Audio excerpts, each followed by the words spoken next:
this is Walt Disney. I would like to welcome all of you to the Park Streamers Hangout tonight. Bob, Danny, and Cordy are dear friends, and I know they have an amazing podcast for you. So thanks for joining us tonight, and enjoy the show. Well, hello, everyone. I'm going to do my best TPC. Hey, kids, dreamers, and jammers. I hope you guys are doing great tonight. Welcome to another episode of the Park Streamers Hangout.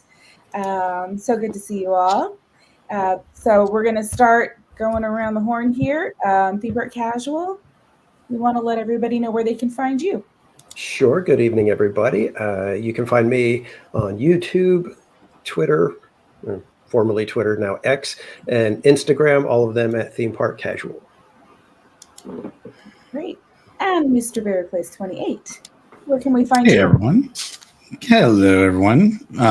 Well, you can find me at Barry Place 28 on all my social media platforms. So that's YouTube, X, Instagram, TikTok, Facebook. Did I leave anything out? I don't know. I'll leave it at that for now. Yeah, if you're on a social, check at Barry Place 28 and you'll probably find him. There you go. This guy right here. I have too much fun with this. Sorry. Cordy in California. You can find me on YouTube, Instagram, TikTok, and Twitch. Cordy in California. Ooh, and I like that background, the Rio Grande. Oh, I love it. I love it. I love it. I wish I was there right now. All right. So tonight, of course, last Thursday was opening night of Not Scary Farm. So Barry Place 28 and I did attend that event. So we're going to talk about that. Some updates going on at the parks. And I know we're going to touch on some foods because we were talking about that and some of the things we've tried. So we'll kind of fill you in on some of our reviews on those, how we felt about them. So let's get started. So Barry Place 28. What did you think of Not Scary Farm Thursday? We saw each other for like a minute. Yeah, I know. It was like, well, we were hanging out for a little bit, and as soon as the ceremony was over, it was like we all kind of split up, and I saw you at the very end of the night, I think, and then I think I met up with Live and Dead Fam, but Sun Devin was there, and Live and Dead Fam, and you were there, I was there, Main Street Cowgirl was with us for the very first time, which is great. Then I hung out with her and Anthony for most of the night, so that was really cool. What I really like about the opening ceremonies is that, they have the witch come out and she's on the roof. And what I think is kind of cool is they try to, no matter where you're standing, they try to give you some sort of, view of the ceremony, but there's not a lot of room because I got to be honest with you, if you're not there within 2 hours of the opening, you're probably not going to see the witch or, the monsters very well, as they're coming through the fog with the conductor.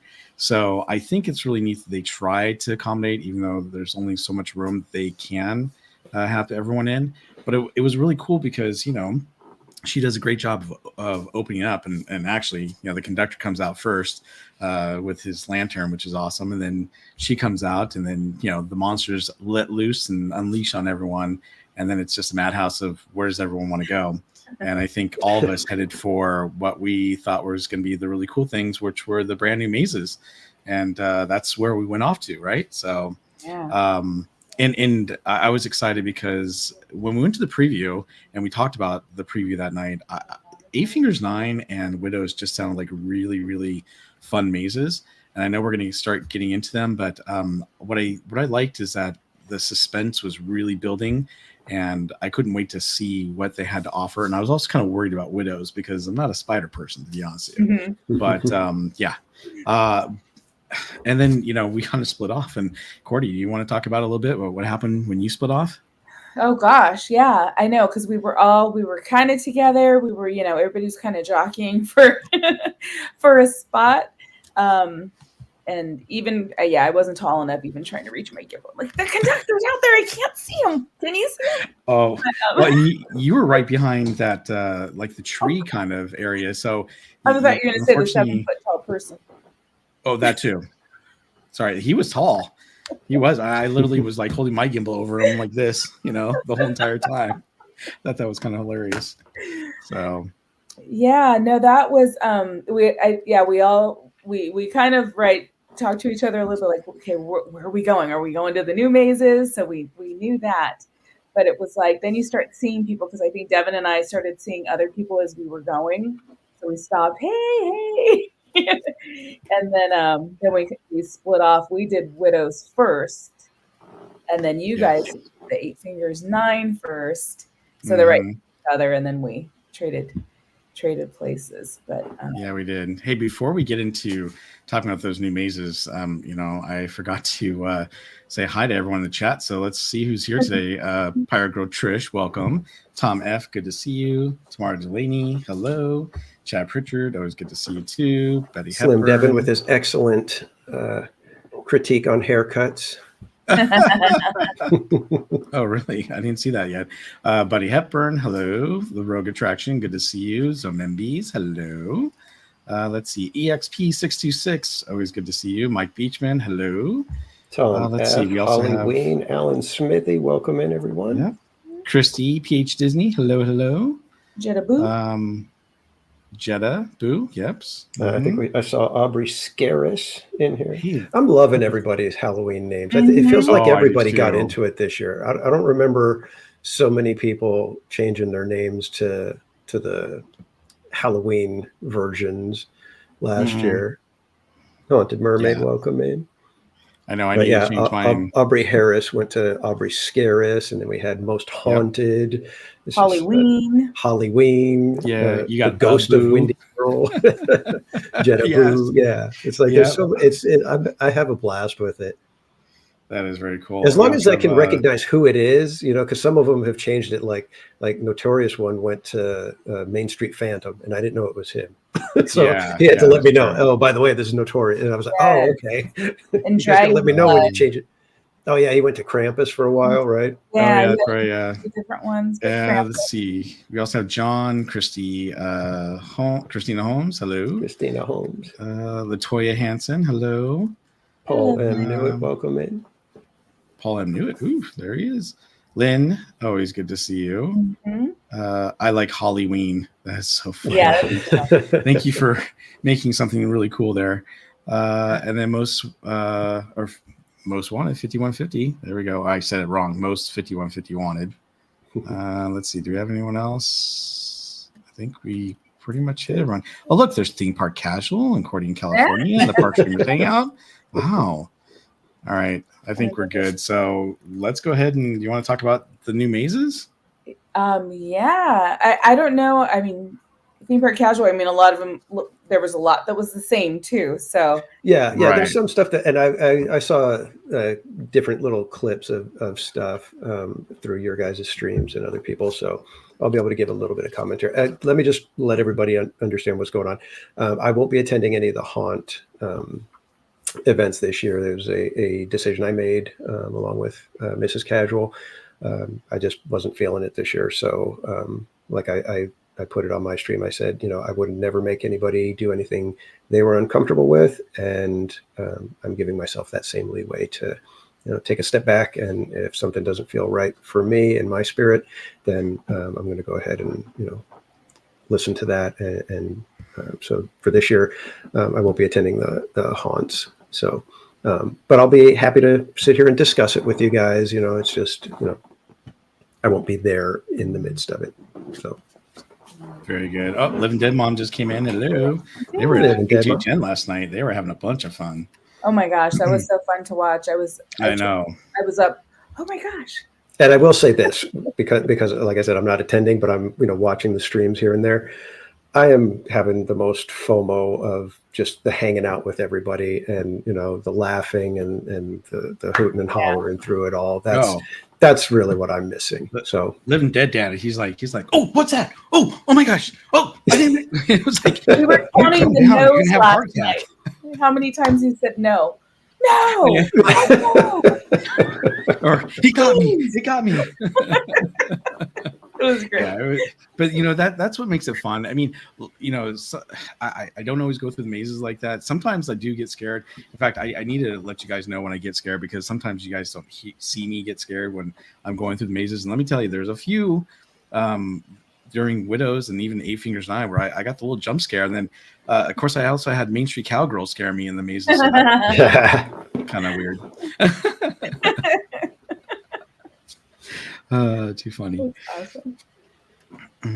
All right, so here's I want to hear about Widows, because that was the one that I was wondering about, you know, whether it was going to be, you know, too much for me. I'm somewhat of an arachnophobe. I'm not like crazy deathly afraid of them. It's not like, you know, I get petrified around them, but I do get creeped out by spiders. And from what I saw, there were parts where I was like, oh, very well done, and other parts where I was kind of like, I don't know. So I'd like to hear, you know, what you guys thought of that maze in particular. Barry Place, do you want to? Sure. So it was really interesting because I was talking to Cordy about this, and I went off to Eight Fingers 9. She went to Widows, and it was kind of the same for us. I got in pretty quickly, and she got in fairly quickly to Widows, and then we switched, and we both waited in long lines. And while we were waiting in line for Widows, it was like a 40-minute wait, I think. It was quite a long wait. And even some of the people in chat like, did you get the front line? Like, I did not get the front line. Maybe one night I will get the front line, but I didn't for opening night. Because usually what happens is after a little bit of time, you know, things open up and then you're able to get through the mazes pretty quickly, which was the case. So I had plenty of time to kind of scope things out. And I got to tell you, the thing that caught me right off guard right away was you see this big spider on the building and you hear this creaking of the building and you're like, oh, okay, this is definitely weird. And what I really liked too is that if you paid attention to the porch as you walked up, the porch actually came up like spiders were crawling underneath it, and it was really, really eerie. And then of course you had the main lady who was you know, had the spider supposedly in her, and you know, she was kind of doing the itsy bitsy spider in front of you and whatnot. And I thought that was kind of cool and eerie.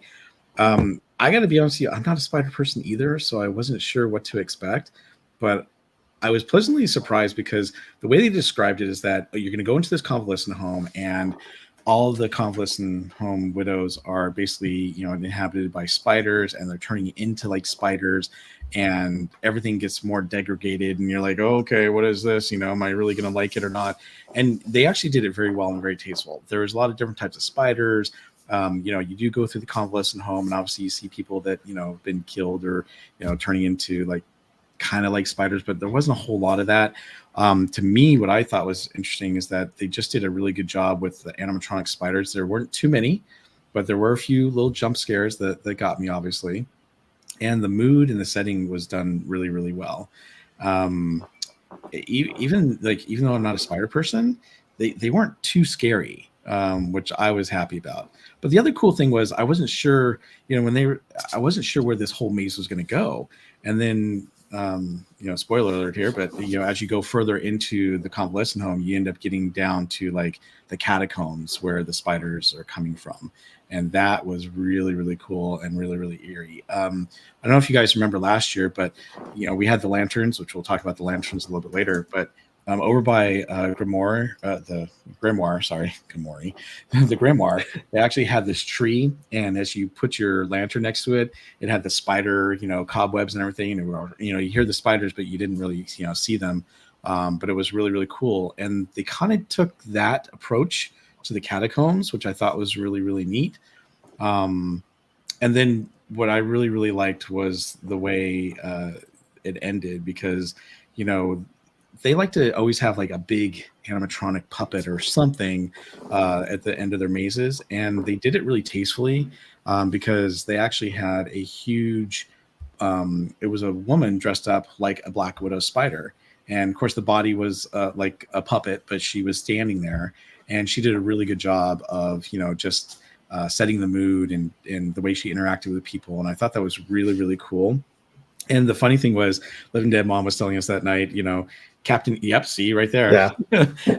Captain Neo, vibes there, the way that the Black Widow looked. And I thought that was really, really cool because I thought the same thing. So when Living Dead Mom told me, and then Cordy and I talked about it, we were like, yeah.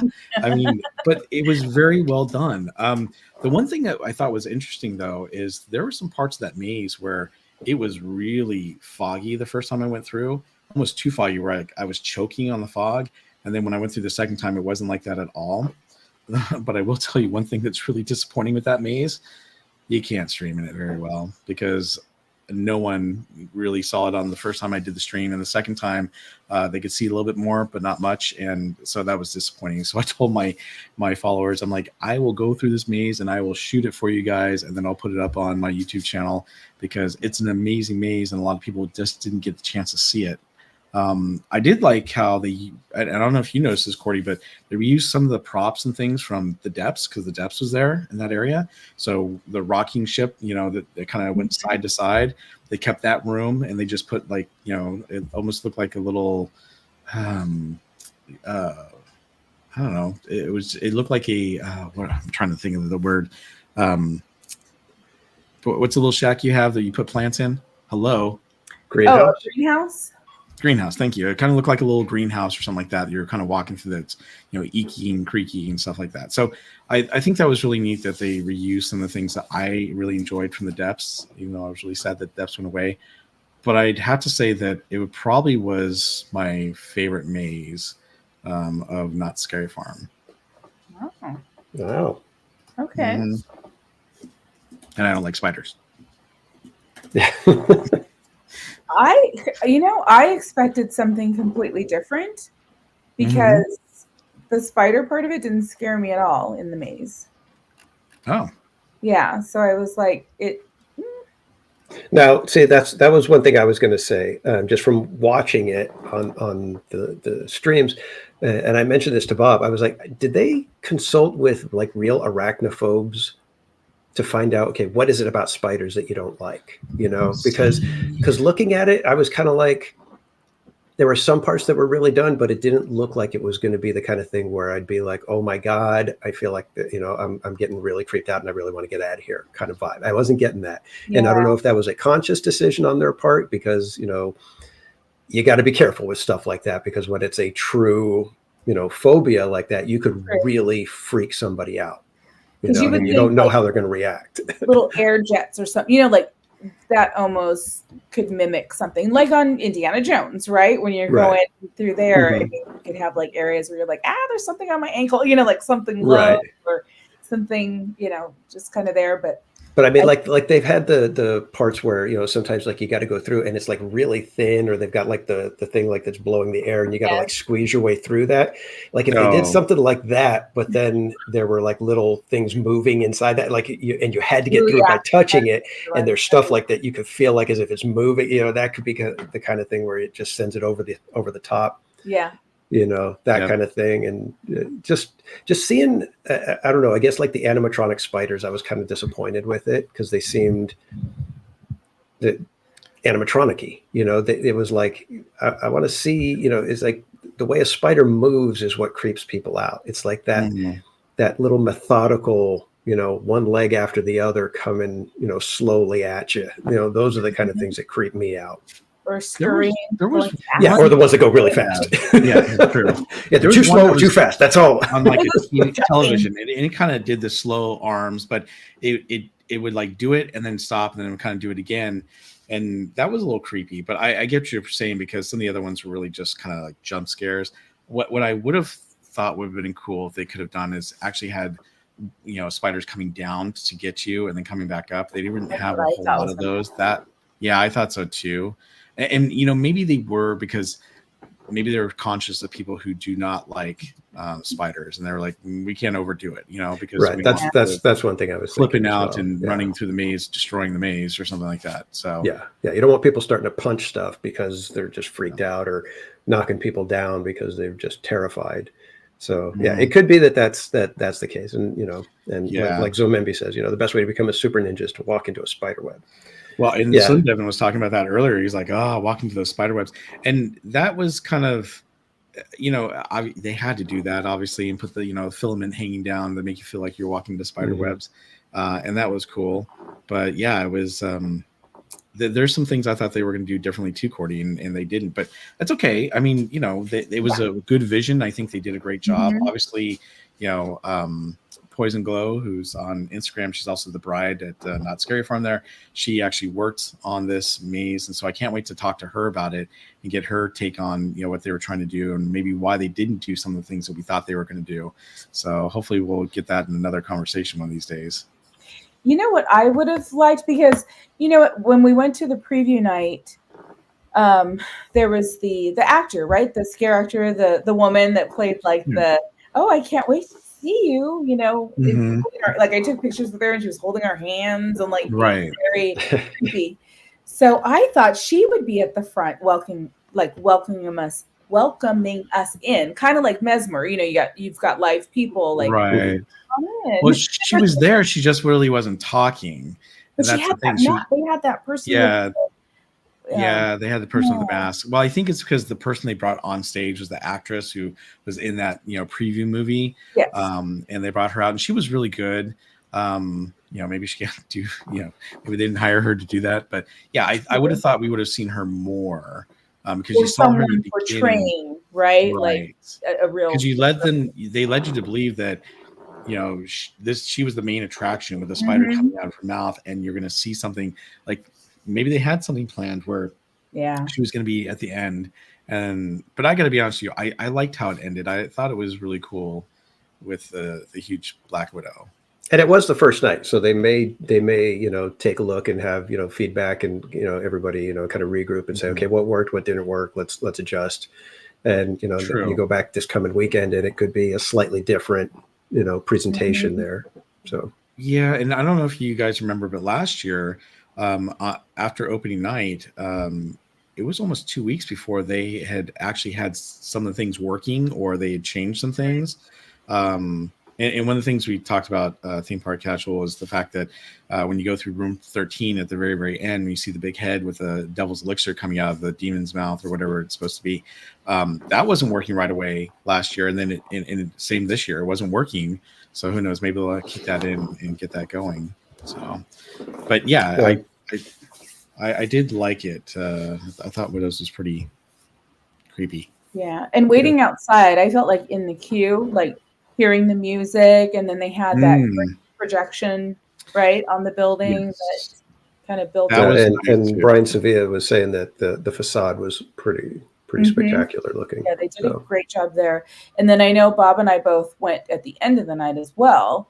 And that's when I think we talked about that, right? We both saw that the porch time through the porch was amazing. Was shaking, like you're like, oh, the spiders are under there. You see the boards that just coming up, and they go clack, clack, clack, and you're like, ooh, what? I didn't see that earlier. That's creepy. I really liked it. I thought they had some nice touches, and they tried.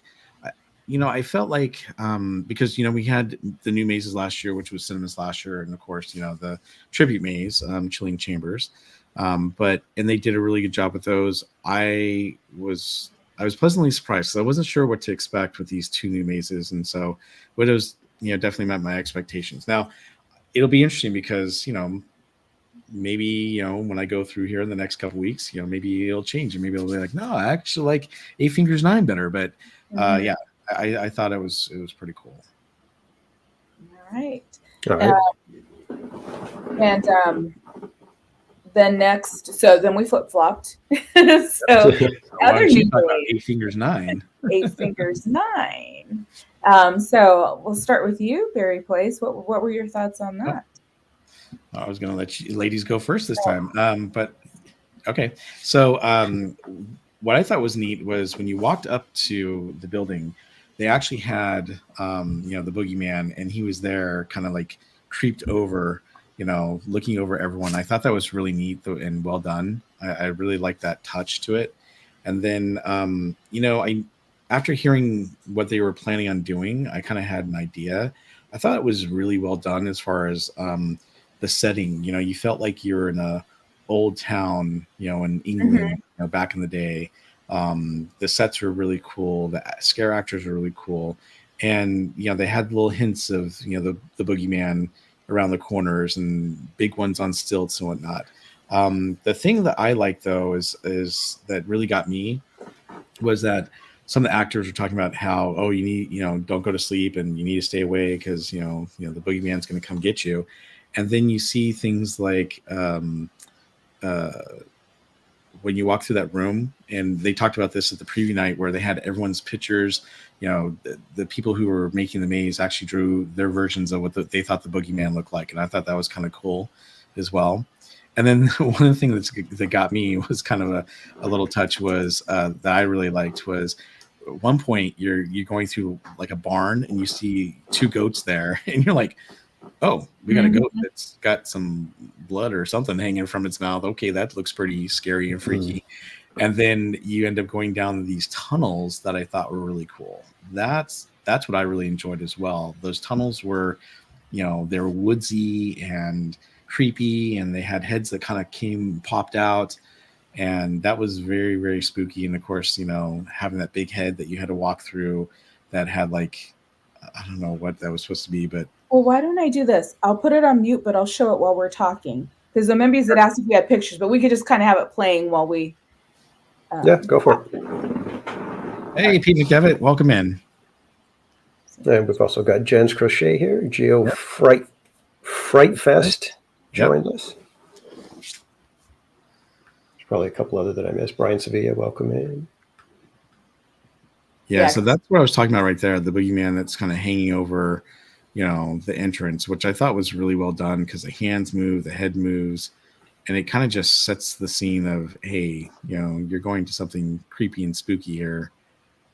And I still got to say, the name Eight Fingers 9, that just, there's just something cool about that. They nailed it with that.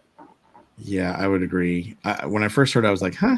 And then I was I know, I was too. I was like, I don't know about that. But then when they explain it, you're just like, oh, that's a perfect name. Mm-hmm. Yeah, I didn't understand her, but hey, she was welcoming everyone in. And then that's the first. That's what I figured, right? Oh. I know, and it's so dark. I wish I was like, gosh, there has to be a way to get this a little bit. You got to go with low light, camera equipment. Otherwise, the dark areas are just going to. But I liked that about this particular maze because I was talking to Kevo, I think, and I said I liked that it was bright like this, right? Like you can see things, and then it would get dark. I don't know. There was a good contrast of like you could see what was going on, and I love this. I love how they have the windows, the scenes behind them. Yeah, how they incorporate the TVs and everything. And you know what? The one thing I noticed is that the actors are really getting into it. And I know it's the first night, but I felt like they really were trying to play the part and act out whatever they're supposed to be acting out. Look at that dummy. That dummy did too. Wow. But they really had this, like I said, you step into this old town out in the woods in like England or something like that. And it's just spooky and made you feel like, oof, where am I going now? This is kind of creepy. And yeah, no, I actually liked this one better than Widows. So this was my favorite over the Widows. Blue Rose. I thought that was kind of funny, like the Red Rose Tavern. You got the Blue Rose. But the set, the set designs and just Yes, yeah, and then some of those animatronics that had like that one were kind of cool because that definitely jump scared me a little bit. And those weird movements, and but yeah, it's just and that hair. I'm like, oh, when you can't see their face, you're like, oh, it's so creepy. Well, it kind of gives you the Ring vibes, the little girl with the long hair. Yeah. So this, I thought they did a good job with this one. I know I had it built up in my mind, just like what it was going to be. Like it was like almost a movie in my mind. Oh, this was cool. The hand that pops up, I thought was kind of neat. Yeah. But this is the room I was talking about where you see all the people's drawings of their version of a boogeyman and whatnot. And I thought it was really, really, well done. It was cool because, everyone has a different version of what a boogeyman is. And you got to see it. It wasn't just this long hair thing. It was, other creepy stuff. Yeah, because whatever. Creepy. Look at that guy. Oh, that's Slim Devin. Never mind. But here's what I was talking about for where you walk through the woods area, and then you got these big heads that are there. Some of them actually pop out, and to me, it was very atmospheric. There you go. Mm-hmm. It was really, really cool the way it did it. And obviously, you've got actors back there who are pushing that. I know I was expecting something to be there. Yeah. In these windows. I almost feel like there were video screens, but you couldn't see anything, or maybe they were for the scare actors. Not sure, but. And I liked how they built it up because you're going through the maze and they keep saying, "Don't go into the woods. Don't go into the woods." Yeah. Then you go in. I'm like, "But we're going into the woods." This is the barn that I was talking to you guys about, which I thought was really, kind of creepy, especially when you turn the corner here and you see these two goats, and there's a black one that's, chewing on some. I think every person flesh. Like, yeah, that was so trippy. I think we had a little lag there. I will say though, it wasn't as gory as I thought they were going to make it. There's definitely some gory scenes. Oh, hey, we got an ad. Ooh, ad. Scary. Which is nice. Oh, and this was cool. I liked how they had the wolves in the woods here. They had I think a couple of them, and that was really neat because I think there's no one right here. Oh yeah, well no, that was a goat. Yeah, we had the wolf and the goat. But yeah, I was really happy. And you know what was neat is that they weren't so much, they were more puppets than animatronics, which was cool because then people were controlling them and they could control, how they worked. And they did a really good job with those. Again, didn't really understand these ladies, but. Yeah, I think it goes more into. It kind of fit the vibe where we just came through the woods, and I think Knott's that since it's homegrown lore, there's probably more there than we're made aware of just by going through the mazes. It's like if you read into it, they probably have a whole backstory as to who those people are and what their role is in the whole story and everything. Yeah, and that's I would love to hear some of that lore because it would give you more perspective on the mazes and everything. Hey, Lorena, thanks for stopping in. Please drive safe. Oh, yeah, drive safe, Lorena, and welcome in. And then, of course, this whole woodsy area with the eyes that were in the, that little cave area were kind of spooky. Yeah, they did. I think they did a good job. This is the part I was talking about. So it's almost like the boogeyman, recreation of him where you're, going through and you have to walk through his mouth. And it was definitely that stuff. Yeah, that was gross. All that rubber. And then here's the crazy thing right here. The boogeyman right there. Every time I walk by that, I never got scared. I was like, I know he's there. So yeah, I thought it was well done. It was really, really cool. God, I almost feel like we should have done that with Widows. Oops. Well, I know because that's the one Zomembi she was wanted to see. Sorry, Zomembi. Okay, let's go back. Pretend like you didn't hear us talk about that. Yeah, no kidding. We did go through twice, so Yes. Yeah. Yes. But be sure to go check out the live stream replays on Berry Place 28 or Accordion, California, and you can catch all of the mazes. And every time it's different. Like there's, of course, a lot of it's the same, but I tell you, like, that's what I really enjoy about Knott's and why I came back again this year was every time I go, it's a different experience. Like, the maze, but you go through and you're like, I don't know what to expect from the actual actors, scare actors. Well, the other thing I really like too is, we really haven't talked about the scare zones, but the scare zones are always, really well done. To me, one of my favorites is the Goring 20s because the people are humorous, yet they take the job seriously. And how you doing? And you got any sense? No, you got any sense? Get out of here, But it's fun, and they love to dance. And of course, you have the band that comes out and plays, and so they just make it a lot of fun. Where like when you go through the Gauntlet is a lot more dark and mysterious, and dealing with the medieval times type lore and whatnot, and they have a really spooky show. And then of course Carnival, where the clowns, oh my gosh, they just have so much fun. I think what's really funny too is there's this one clown that we saw during the preview, and my daughter doesn't like clowns, and I said, oh, she doesn't like clowns. He goes, clowns? There's clowns here? What's going on? And I did the same thing. I saw him again, the same guy, and I said, hey, did you know there's a bunch of clowns? He goes, where? Are you serious? I mean, it was really, really funny to see him, still get into the act and have fun. And the one thing, so I did get Main Street Cowgirl back because she was scaring me, in the Widow's Maze. And so I didn't realize it, but she doesn't really like clowns that much. So while we're walking through Carnival, she's deep in her phone like this. Anthony is, filming for the channel, and so am I for mine. And she's just buried in her phone. She doesn't want to look up. And I said, she doesn't like clowns. And she's like, I'm going to get you. And I'm like, you already did. So it was pretty funny. But, they make it fun. And it's not, to me, it's that break of humor that you are glad that you're getting, because you're there and obviously everything's horror and whatnot, and you're there to get scared, but at the same time it's great to have some of this humor, and it's sometimes it's Halloween humor, whatnot, but it's nice to experience that while you're walking around the park.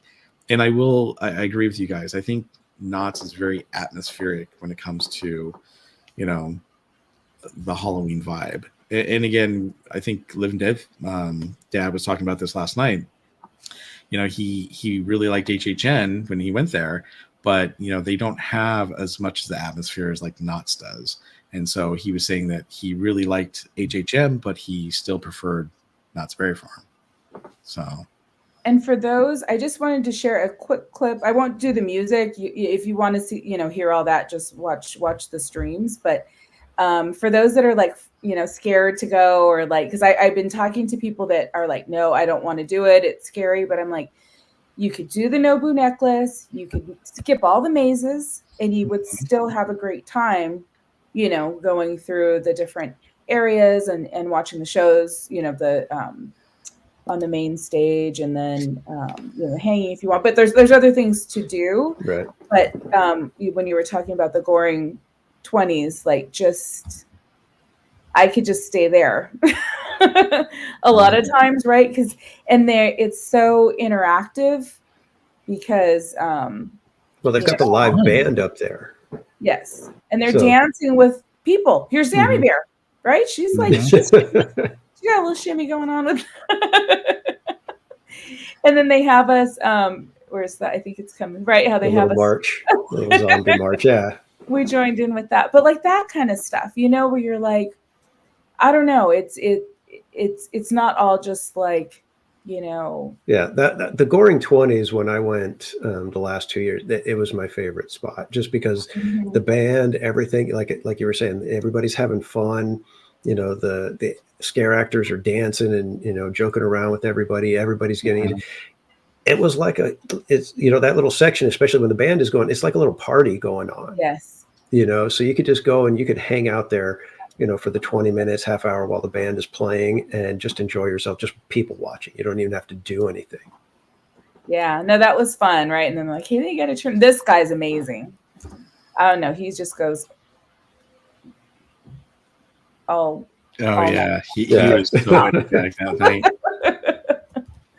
So that's fun. That's really fun. And I'm talking to Jen and Lynn. You can still have fun even if you don't go into it. Yeah. Yeah. So that was great. And then, I had a question. So, because it's only the second year I've been there, but the Gauntlet, I went through there probably close. Well, did I go through twice? I might have only gone through once, like towards the end of the night, but I felt like it was different. Like there wasn't a lot going on over there. Did you have the same experience? So the interesting thing was when we walked through the Gauntlet, they actually were doing the ceremony where they actually have the king and queen there, and then everyone's dancing and whatnot, and then it turns out they all they take each other out, and there's a bunch of people lying on the ground there as the sacrifice to the king and queen. So they did that whole show while we were there, so we kind of got lucky. But that was my experience last year, is that I only saw that show once, and every time I walked through it, not a whole lot was happening. And the Gauntlet's cool. I mean, the way they dress up, the way they have it, I don't know, the lights and everything just look really atmospheric, and it's cool, but it's not one of my favorite scare zones. I think it's probably my least favorite, and it's not a bad one. It's just there's so many different ones that are so cool. So yeah, the Gauntlet always feels like you're passing through, whereas the other scare zones you feel like you could kind of hang out. The Gauntlet, it feels weird to stop and hang out there because it's, at least from last year, I remember it being really dark. And since there's just the scare actors, it feels like there's not really much else going on. So you feel kind of like, well, I'll just kind of walk through and get to wherever I'm going. So I think they need to add maybe just a little something. I don't know what you would add, because it's Camp Snoopy, so there's not much. But perhaps next year when... I believe Camp Snoopy is supposed to be getting somewhat of a stage back for the shows. So perhaps they'll. Did you see they actually have a little stage they built? Yeah. Okay. So yeah, it's already there. So maybe that could be what they can do next year, where it's an actual another performance kind of thing to draw people over there.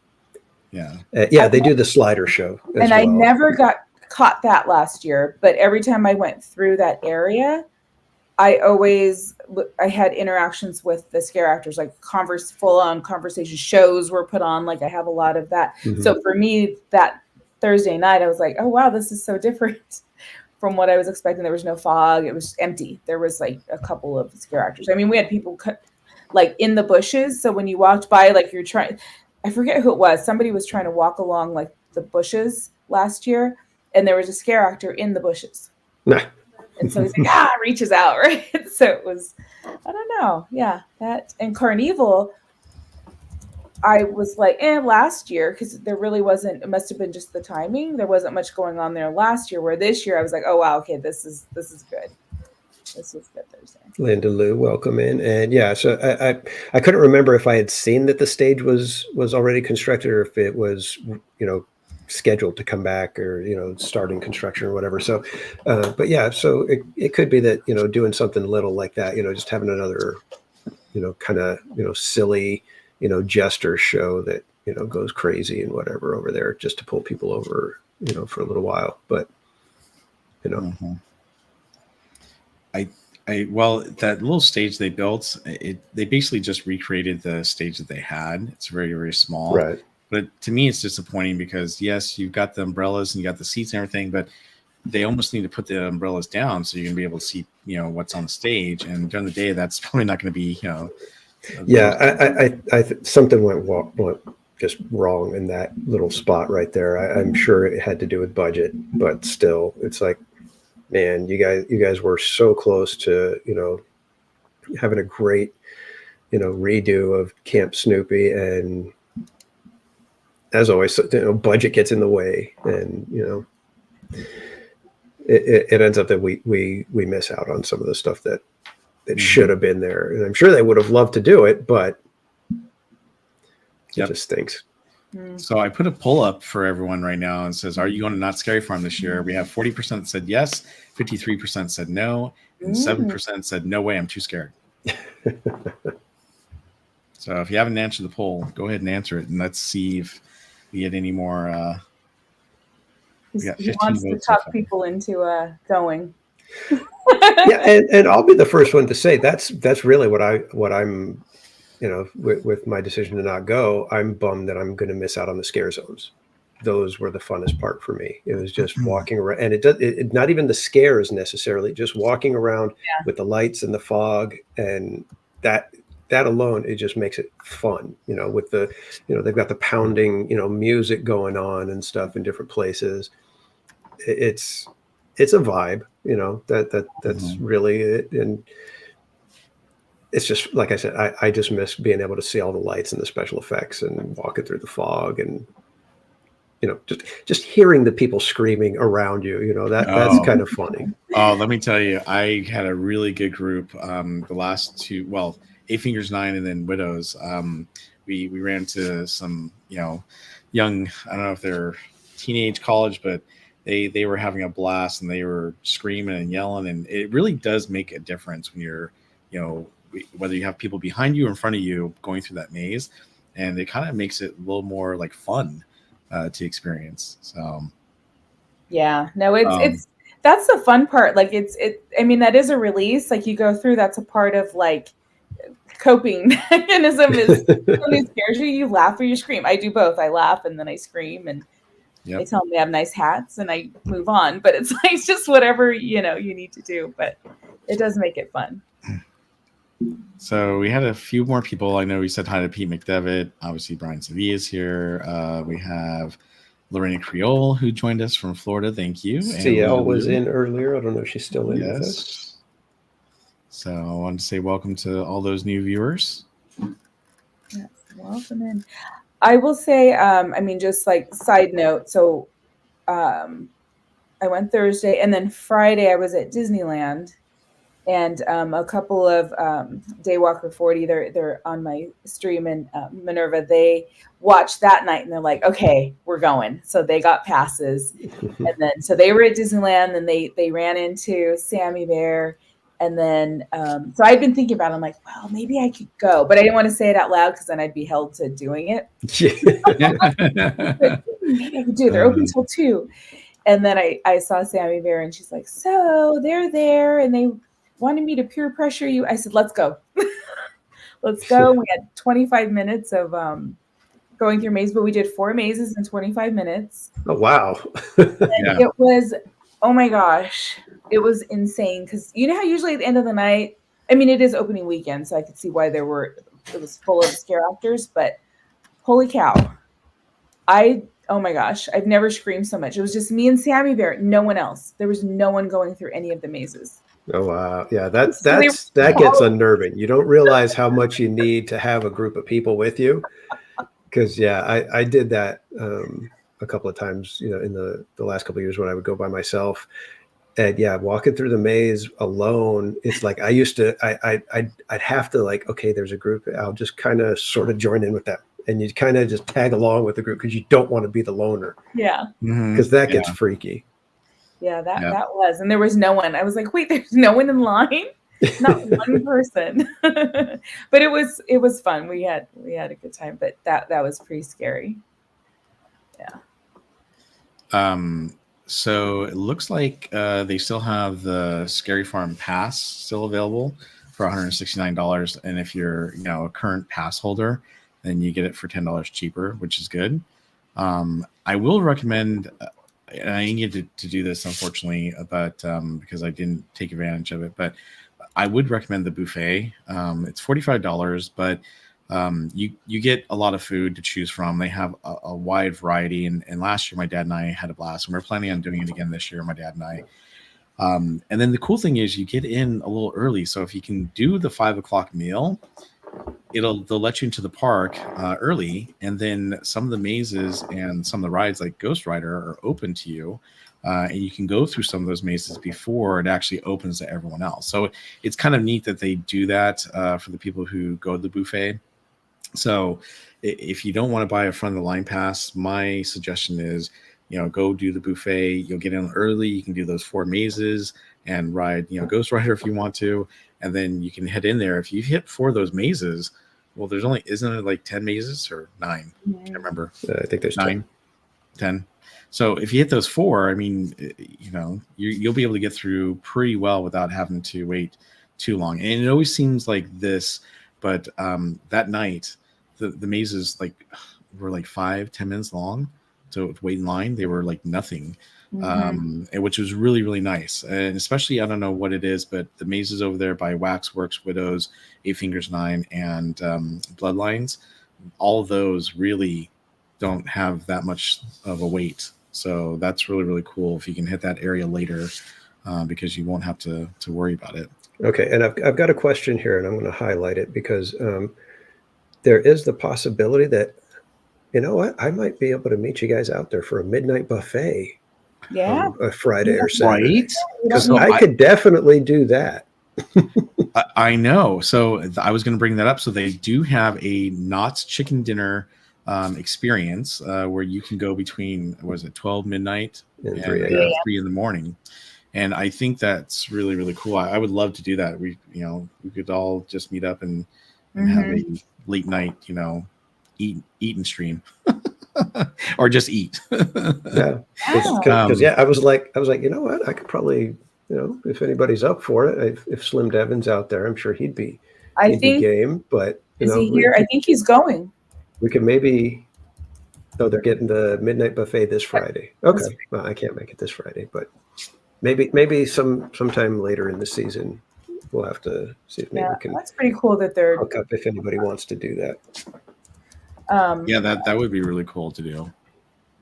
I just wanted to highlight because just if you are thinking of going, like Barry Place was talking about, the passes are still available. But you can add parking. So if you're only going for Scary Farm, you can add the parking. If you have a pass, like I have my regular pass with the parking, and that works. Because I know some people were confused last year, right? And purchased Scary Farm parking on top of they already had. Parking for the regular passes. It wasn't really clear, So let me share my screen real quick so I can show you guys. But basically, this is the tweet that Knott's Bear Farm put out. It says, experience a spooky midnight breakfast buffet at Mrs. Knott's Chicken Dinner Restaurant every Friday and Saturday of Scary Farm from 12 a.m. to 3 a.m., featuring a variety of breakfast favorites. Walk-ins are welcome, or you can purchase tickets in advance. And then there's a link to that. So that's what it is. When you click on that link, it takes you to this page. And this page shows you it's $22 is what they're charging for the midnight breakfast buffet. That's which online. Is not bad. In person, it's $25. So it's cheaper to do it online. But I mean, you're doing a breakfast buffet. That's not bad for a breakfast buffet. Yeah. Actually. Yeah, especially if you've got a bunch of friends, you're all hanging out after Scary Farm. Everybody's if you didn't have a chance to eat any of the food or anything, it's like hang out, relax, have some fun, have some pancakes or whatever. And it's breakfast food. That's perfect for me. Right. Let me stop sharing that. And then going back to our, we have 27 votes now, and 37% said yes, we're going. 44% said no, and 19 said no way, I'm too scared. Well, I'm sure that 44% is people that just can't make it out to Southern California. So it's not that they don't want to go. It's just that they're not going to be able to go. The one thing I didn't get to do this year, which I was really disappointed, and this is just the one night, obviously, but I didn't get to see any of the shows. We stood in line. I think, Cordy, you and I were in the same line, although we weren't together for the hanging, so we didn't get to see that, so it was disappointing. And we just never really had a chance to see the other, shows. Well, I didn't. I think you saw it, and I was walking by as it happened, but what was it? The Cirque? No, what's it called? Yeah, the what is it called? Carnival du Grotesque. Thank you, Carnival du Grotesque. Thank you. But the funny thing was, when I was walking by, it was that part where the guy gets up on the big wheel, and something happened because they suddenly stopped it when he was supposed to blindfold himself, and they said, sorry, technical difficulties, and then they ended the show. So, which is towards the end of the show anyhow, but I was really kind of shocked, and I'm glad that they take the precautions to make sure that, people are safe and they don't, make them do anything they don't want to do. But that was a little scary because I was like, wait, why is he stopping? Ooh, is he okay? So. Yeah, that show is so good. They changed the music up, right? Like I said, it's only my second year. So I'm like, all right, we got some new music, but the dancers are amazing. And then they had a new aerial artist, right? Different from last year. And also, the fire. Right. It was different. But that was excellent. The hanging was insane trying to, because they even had a midnight showing that night. But then we were already watching the one right on the main stage, and it ended right at midnight. So next time we have a while to go, but yep. Let's see here. Did they bring back Dr. Cleaver Returns? Because I didn't know that they were bringing him back. So Halloween says they did the same showing the next night. I think it's a part of the act. Oh, okay. Because I know that they have the whatchamacallit, the Conjurers, and I definitely want to see that. That looks really, really cool. Now, the one thing they did have the night that we were there, and they're going to have it 2 other nights, is the Elvira Experience. And that's only happening on September 19th, which is last week, October 18th, and October 20th. And if you are curious as to what that includes, basically, you can go to Cordy's Corner as soon as hey, Cordy, are you making royalties on this? You go to Cordy's Corner as soon as Not Scary Farms opens, and you go and you can buy a ticket to get an autograph. It's $80 for the autograph.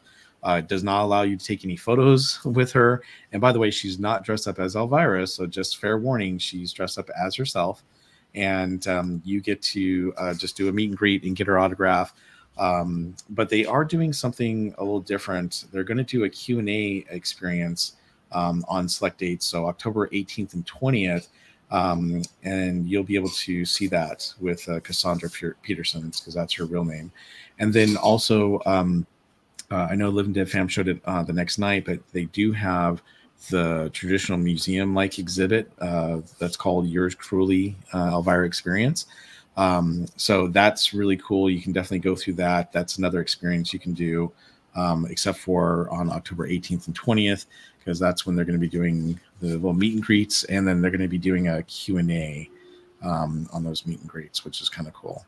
So I think that's cool if you're into Elvira and you want to go get her autograph.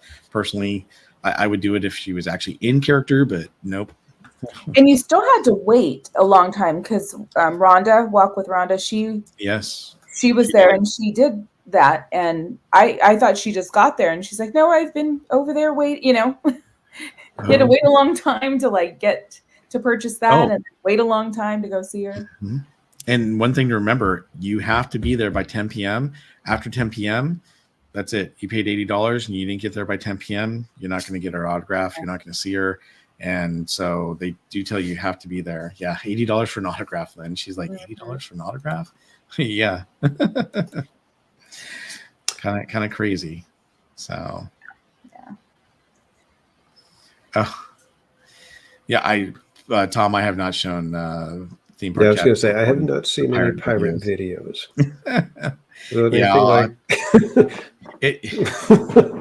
No. So Tom's a pirate fan, and he dressed up like a pirate and did a little video talking about subscribing to Barry Place 28. I thought it was kind of cool. I'll show it to you guys later. I was showing it on my channel. He also did one I haven't shown about Jack Sparrow. So.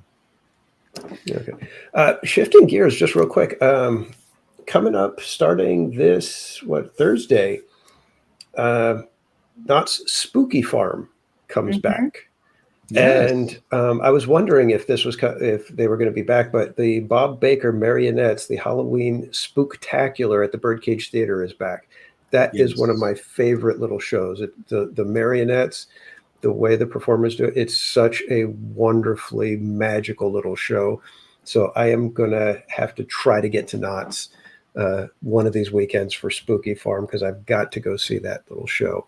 They've also got the Creepy Critters of Calico back at the Livery Stable, which is where you can go and see all the tarantulas and lizards and snakes and all sorts of stuff. I think they have the big boa constrictor that they'll bring out, and you can kind of pet the snake on the head. They're doing the Snoopy's Spooktacular Costume Party. So that's at the Calico Mine Stage, and that you can have the kids are allowed to dress up, and they can join the big Halloween costume party parade. And I believe they even have prizes for some of the kids as well. Are they trick-or-treating again for Spooky Farm? I believe they are. Yes, they are. They should be doing. They are down. Go ahead. That? Sorry. Yeah, they're doing it on Ghost Town Main Street, and the Schoolhouse Road is where you can do it. Yeah. And they've got decent candy there as well. I believe they usually have little tiny Snickers and Twizzlers, and so it's name brand candy. So it's and I think they let anybody trick or treat at that. I don't think you have to be a little kid. It's Okay, mainly for the little ones, but you know. So you can go, Danny and Cordy. Sammy Bear, welcome in, Sammy Bear. But I think you're allowed to dress up slightly. I think I don't think they have any policy against adults wearing costumes, as long as I believe it's like no masks and things like that. I'm not sure, but I don't think they have a strict policy on that. So I'm sure they'll let you dress up a little bit. I mean, but they don't have the Villains Grove. I was going to say, you know, I seriously, I had to listen to that today because I was like, work was just going nuts so crazy. So I was like, I just need to put my headphones on, and I was like, I'm just going to listen to Villains Grove and just go through. And I was just like, my God, this is just so good. Yeah. So Mike Skellington, welcome in, my friend. Hello, Mike. You got the Halloween Hootenanny though, and you do have the Calico Candy Mine Ride still. Yep, you've got those as well going on. And I also heard there was a post that I saw. So I mean, because I don't know enough about it, but it was like exciting news. You can get the Scary Farm foods during the day. Oh yeah, well that would make sense. I mean, why not, right? They're going to make it a little extra money. Why? It's not like, you know, people are, you know, going to be clamoring to get to Knott's Scary Farm just for the food. So you may as well. But I guess the new thing, right? Yeah. And then Crazy Kirk and the Hillbillies on Saturday and Sunday, I believe. Oh wait, no, it looks like it's got them scheduled every day. So it doesn't say just on the weekend. So Crazy Kirk and the Hillbillies, 3 shows a day starting Thursday. Nice. But did you talk about the Lucy Van Pelt's Great Pumpkin Patch and cookie decorating? I did not. So they also have that. You can go over to Calico Park, and then you can get in the spirit of Halloween by decorating your cookie, or you can check out the pumpkin patch they have there. So that's additional fees, by the way. So it's not free. You do have to pay to do it, but it is fun for the family to do. So yeah. So Knott's. Hopefully they get back into that swing where they're, you know, doing plenty of entertainment, because that really was what set them apart, you know, coming out of the whole pandy and everything. It was you go to Knott's and there's so much to see and do, you know, other than the rides, that you had a full day, and it was a nice change of pace compared to Disneyland. So I hope that they get that all back, and we can. It looks like, you know, the weekend is going to be a fun weekend if you head out to Knott's. In fact, I'm debating now. Debating. Yeah, no, that's Johanna, welcome in. I noticed it was last year. I think, Christina, maybe you can answer in here. I could have sworn she was able to, we were surprised, but she was able to use her meal plan last year during Scary Farm. This year, when Devin tried, they said no. You're talking about for the food, right? For the Halloween food? Yeah. That's interesting. It wasn't even like special foods. It was just French fries. You know what I mean? It wasn't anything. It was like the normal stuff that's on the meal plan. That's just regular food that they have, not the special. That's weird, because last year I remember that there were even some of the specialty, you know, like the Halloween foods were included in the meal plan. But at least you can still use your meal plan while you're there, which is great, and your drink plan. So, but not at Scary Farm. Not at Scary Farm. But not at Scary Farm? They're saying that Scary Farm does not let you use. They were saying no that night. Oh. Yeah. Interesting. Well, I don't know. I don't have one, so I didn't get to try it myself. But I don't remember them having like a meal plan for Scary Farm. So that's kind of weird that your meal plan wouldn't work for. So it might have been the locations. Maybe they were just maybe it was miscommunicated to the people working the booths, and that'll change because it was night 1. But I know last year, because I was like, that's so weird. I know people were using it for but I would think that it's got a scan, so it wouldn't be up to the people to know whether or not it does. They would scan it, and it would say yes or no to that, and then they would be like, hey, it's not scanning, it's not working. So well, at least the drinks are working, because I did get my drink cup a couple times. So yeah, I was going to say, Brian Sevilla says no on the meal plan, yes on the drink plan. Oh, and Linda Lou was told no on the drink plan. Well, again, that's weird, because it's like it should scan, and that should tell them. Interesting. Yeah, very weird. It is. Yeah, it could just be new people. You know what I mean? Maybe they. Who knows what happens? You know, but if when you get next time anybody's there who has the meal plan or drink plan, give it a shot and let us know what happens. You know, because it's kind of crazy to hear people having different experiences. That's not good. Yep. Hey, GV559 and Dash of Disney, welcome in. Welcome in. Okay, so Scary Farm last year did not let you use your meal plan. I was mistaken. I thought you were able to, but yeah, I was mistaken. So preview night did. All right. Brian Sevilla says I used my drink plan like 5 times opening night. He's got the slushies too, and we're like, hurry up. He's like brain freeze. We're like, give me a minute, man. I'm dying over here. Hey, Cassandra, welcome in. That's not funny though, because I had the Jungle Julep at Disneyland, and I had the worst brain freeze I'd ever had. I literally had to like stop the stream, like, and tell everybody, you know, it's going to be a minute here for a second. You got to give me a second because I can't even think right now. It was like brain freeze all the way. You know, it's normally like it's like at the roof of your mouth. You know, it kind of gets right there. This was like all the way like at the back of my throat too. It was like wrapped all the way back. I was like, I don't know what I did. I was like, this is not good. I'm freaking out. Yeah. Icy was so good, but the brain freeze is real. I love it. Seriously, it's like sense of humor. I was thinking about getting with the icy so that I could get the boysenberry icy. Yeah, that stuff's I good. know. But with the drink plan, if you're already at the end of your like season pass year, should you wait? Because it's only good through your current. Yeah, it's only good. It's good for the calendar year, unless it's your first time buying it. In which case, then you know, like if you buy in September, you get this year as well as next year. So normally, what I do is I'll renew my annual pass right now because you know typically the cheapest time to get it, and then when it comes to the drink plan, I will go ahead and I'll wait to get until your first visit.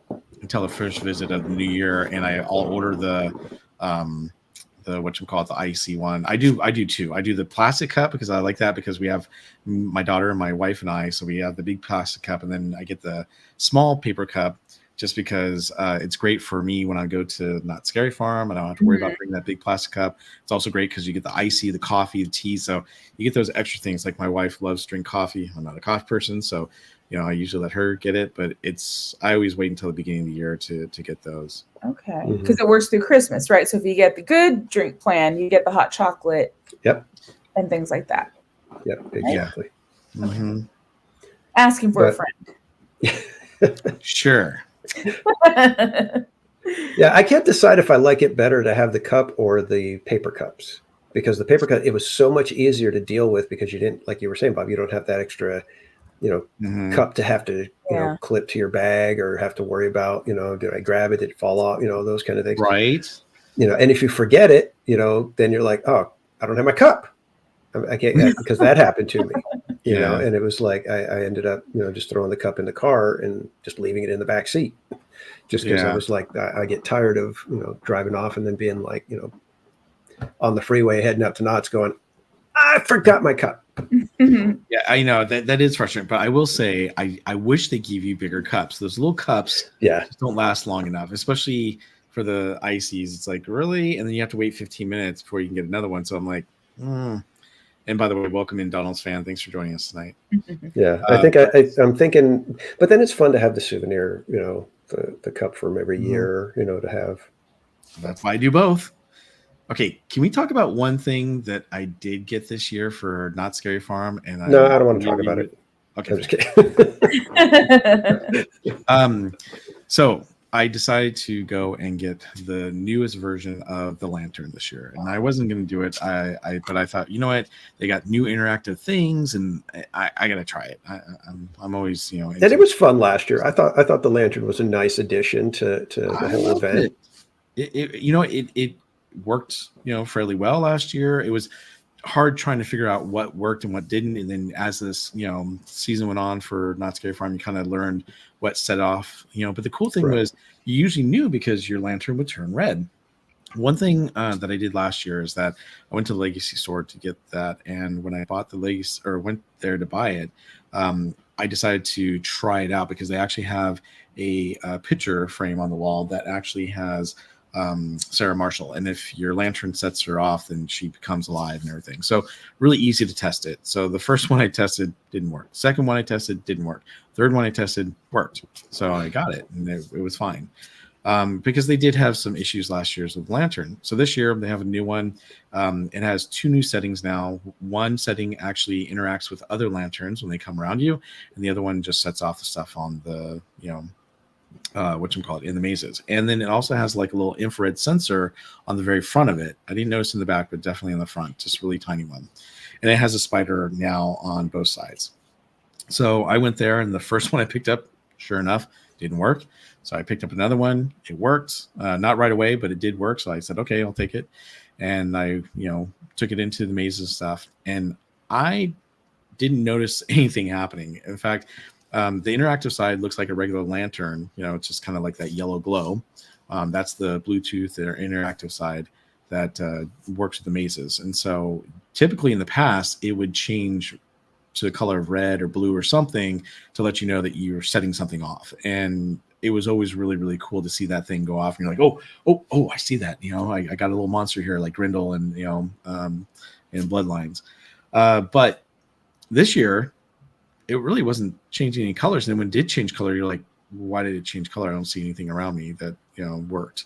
Now, there were some spots where people had lanterns in front of me. And so obviously they probably set something off and I didn't. But it was so bad that I was like, I don't even think this thing is working right. And then sometimes it would change to like a white or a flashing color or even blue. And I'm like, why is it doing that? There's no instructions to explain it. The other side, I turned it on to see if it would interact with other people's lanterns. Not once that night did it ever interact with any other lanterns. So I'm sitting here going, well, that was a waste of money. So I went to Cordy's Corner and talked to one of the employees, and I asked her if I bring in the receipt back, can I exchange it? Because I don't think this thing is working. She goes, oh, we've had so many issues tonight. We've had so many returns. Yeah, bring it back and we'll exchange it for you. She goes, a lot of them just aren't working. And I was like, well, that's not good. So you have something brand new like that. You want to make sure that it really, works before you, sell it to the public. And unfortunately, I don't think the new lanterns are working quite the way they're supposed to. So yeah, that's the tough thing. To return it and just not get it back. Yeah, the lantern was such a great idea, but yeah, like you said, if it's not working, get it working before you bring it out to the pub, and start charging people $40 a lantern. Well, it's a big thing to carry around the park, and if it's not working, right? Like, that's what I mean. It's like they gotta do a little bit better in getting things working. It's last year there were issues, and then instead of ironing out all the issues before you come out with generation 2, it's like lock down generation 1, get that all figured out, and then move on to. So Brian says, I just need a lantern light necklace. They do sell the really big lanyards, and you can put it on that. That's going to be, hitting the. But that's just it. It's like, I love the idea of the lantern, but then, like you said, a little necklace, get like a small thing, that's not the big bulky thing. And maybe it doesn't have quite the same interactivity as a larger one, but it does set some things off, but you don't have to carry around this gigantic lantern. Mm-hmm. Yeah, I mean, for me, because you're holding a gimbal and you're holding a lantern, it's cool because when you go into the mazes, you're like, ooh, and that's one thing I like is that the lantern does light up the maze, and certain areas are so dark, your viewers can see it, and I can see what's happening too. And I'm like, oh, I see you, I see you. At the same time, it was like, man, this thing's just not working. I mean, it's really, really frustrating to carry this thing around and not have it work properly. So. Yeah, that's because like I said, it's such a great idea. When they announced it, I was like, okay, this could be fun. And then once we got going with it, I was like, I really like, add what the lanterns add to the whole evening. Especially when you went over by Jaguar Temple and you got all the little fire pots going, and then setting off the one area in Forsaken Lake with all the fog and everything over there. Really cool stuff. And then Steve. He pops up in Calico Square. That's the fun stuff. Dash to Disney said, so would you dry run the haunted path? I'm not sure I understand the question.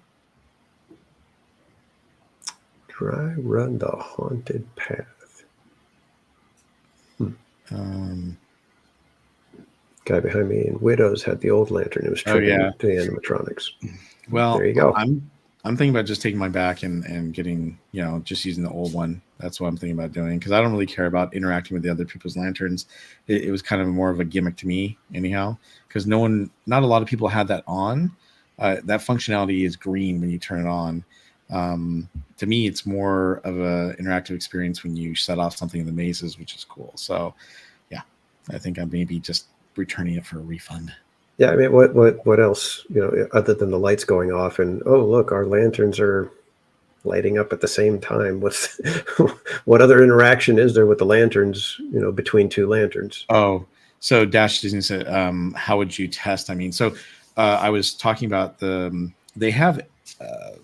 do have the Legacy store, and there's other places in the park you can actually, go take your lantern to if you know where to go. But in the Legacy store, if you purchase it there is a window in it, or it looks like a portrait of Sarah Marshall. And as you bring the lantern up to it, it interacts and the portrait comes to life and she talks to you. So you can test those there at the Legacy store. They used to have a couple areas in the Legacy store. That's the only one now that actually works. But yeah, that's how you test it. I think it's a shame because last year they sold out, right? So many people, like when it came out, they were like, oh, I really want one. And then there weren't any to be had. So then this year, right, they're like, all right, let's really push those out there. And then they end up being, I mean, I don't know, duds, I guess, in a way, right? It'll be interesting to see what happens. I mean, maybe they'll work out the kinks. I don't know. But to me, I'm glad I got one last year and it was really, really cool. But now I'm thinking, well, you just added one extra feature that was a gimmick that doesn't really seem to work that much, and it's not working in the mazes. So what's the use of getting one this year? Yeah, but I mean, hopefully they're able to get things working, and maybe this weekend there'll be more stuff that actually is functional with the lanterns and things are setting it off properly. Hopefully. Yeah, I hope so, because that's a good one. That's a good to sell those. It's good profit for the park. So. Oh, and Ronnie the Rot, welcome in. They still have the No Boo necklace, by the way. But just remember, everyone, even if you buy the No Boo necklace, it only works out in the scare zones and out while you're walking around the park. It doesn't work inside the mazes. So if you're planning on not getting scared and you bought the No Boo necklace, it doesn't prevent you from getting scared by the scare actors inside the mazes. That's different from SeaWorld, though, that also has Hollow Scream. They have the No Boo necklace, and it works everywhere. So, although one thing, I don't know whose stream I was watching, but there was a slider who was trying to scare somebody that was right near someone sitting at a table with the No Boo necklace, and you could see the person at the table kind of jump because the slider went right by them, but he had his back to them. So he obviously was not trying to scare them, right? But in the process, so just understand that, yes, they won't target you, but you're going to be around all kinds of noises and jump scares and stuff like that. So just be aware of that. Yeah, exactly. You're not going to be free from everything.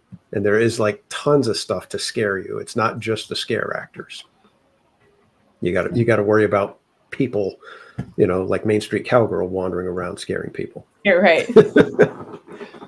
And but I used to do that too. Coming from behind, they're not. Yeah, there's lots of There's so many ways that so many different directions that the scare actors are moving and trying to scare people that you're just going to be sometimes just caught in that general area, and it's going to be startling. I've had times where they're scaring somebody that's a good 10 feet away from you, but because of the noise and you weren't expecting it and it just catches you just right, you're just like, whoa, okay, oh, it's over there, kind of thing. So that's why you need a big group. So if you are scared, get a big group, and then they just surround you. Well, not only that, but I think it's a lot more fun to go with other people. Obviously, if the group's too big, it might be a little too hard to go through the mazes because sometimes you get separated or whatnot. But yeah, if you can go with some friends, it's a blast. It's a hoot. I can't even talk right now. It's just really cool, and I definitely recommend it because it makes the whole experience a lot more fun. And also, I mean, you got people like Main Street Cowgirls trying to scare me during the mazes. So yeah, but then you also got to worry about people like me who I'll scare you at Disneyland. Just kidding. You can ask Jen, you can ask Jen and CL about that. So Jeannie says, and you have to make sure you buy an actual Nobu necklace. So I still have mine here somewhere. That is not a Nobu necklace, but I bought it last year thinking it was. So. What? Why did I bought a Nobu necklace? I thought I did. It wasn't? No, I bought the pumpkin for the one for the kids. It has pumpkins on it. Oh, that's just a regular necklace. Wait, I don't think this is the right one. So see, there you go. You're like, how come they're scaring me? What's going on? I know. I gave up. I'm like, you know what? It is what it is. I'm going in. This necklace is defective. That's funny. Carol G, how are you? Welcome in. Well, that was fun talking about not scary. Yeah. No, that was a good time, and it's early in the season, so don't forget to just check out our channels for Disney streams, for Knott streams. There's going to be lots of things. I know Barry Place, you're going to be heading out to SeaWorld. Mm-hmm. I mean, did you Dark Harbor? Did you apply for the Santa Ana Haunt? I did. I sewed it. Did they get back to you? They did. All right, me too. I know. So I guess. I'm scared out okay. All right. Well, shoot, it's so great. And for those of you who are wondering what the heck they're talking about, it's not some weird code that they've got going on. No, so Cordy and I had the pleasure of meeting a couple of people who are actually part of the Santa Ana Haunt. If you've never been to the Santa Ana Haunt, it's a very big haunt. Well, this year it's even bigger. It's the biggest version they've ever had over at the Garden Walk in Anaheim. And so they invited us to go on Instagram and apply for a media pass. And we both got it. So we will be going, and that is next week on Wednesday. Is the 4th? I think it's the 4th. Second. Sorry, second. The 4th, yeah. So yeah, it opens to everyone on the 4th, but media night's on the 2nd. So we'll be streaming there, and it should be a lot of fun. And looking forward to bringing it to you guys. So yeah, we're gonna be doing a lot of different type of haunt stuff, and I hope you guys will come and join it. I know that Theme Park Casual is gonna be going to Oogie Boogie. So yeah. And I think that's what we're gonna talk about next, right? Yes, it is. So now 2 of the 3 have gone to Oogie Boogie. So Barry Place just went last week. 2 weeks ago, I think it was. Yeah, 2 weeks ago. Oh, was it Thursday? Yes, it was September 12th actually is when I went. So, and I got to tell you, I went September 12th last year too, because it's kind of funny actually. And I'm going again the 24th this year. I think it was the 24th last year too. But yeah, it was a lot of fun.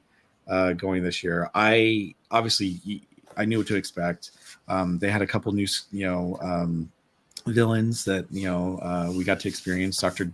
Doof, I'll just call him Dr. Doof, and then obviously Hades, and then a lot of the other actors, or it's not actors, but the villains were there, and a lot of the same other fun villains like Lotso and Bruno and whatnot were still there. Yeah. It's the same fun vibe. I really, really enjoyed it.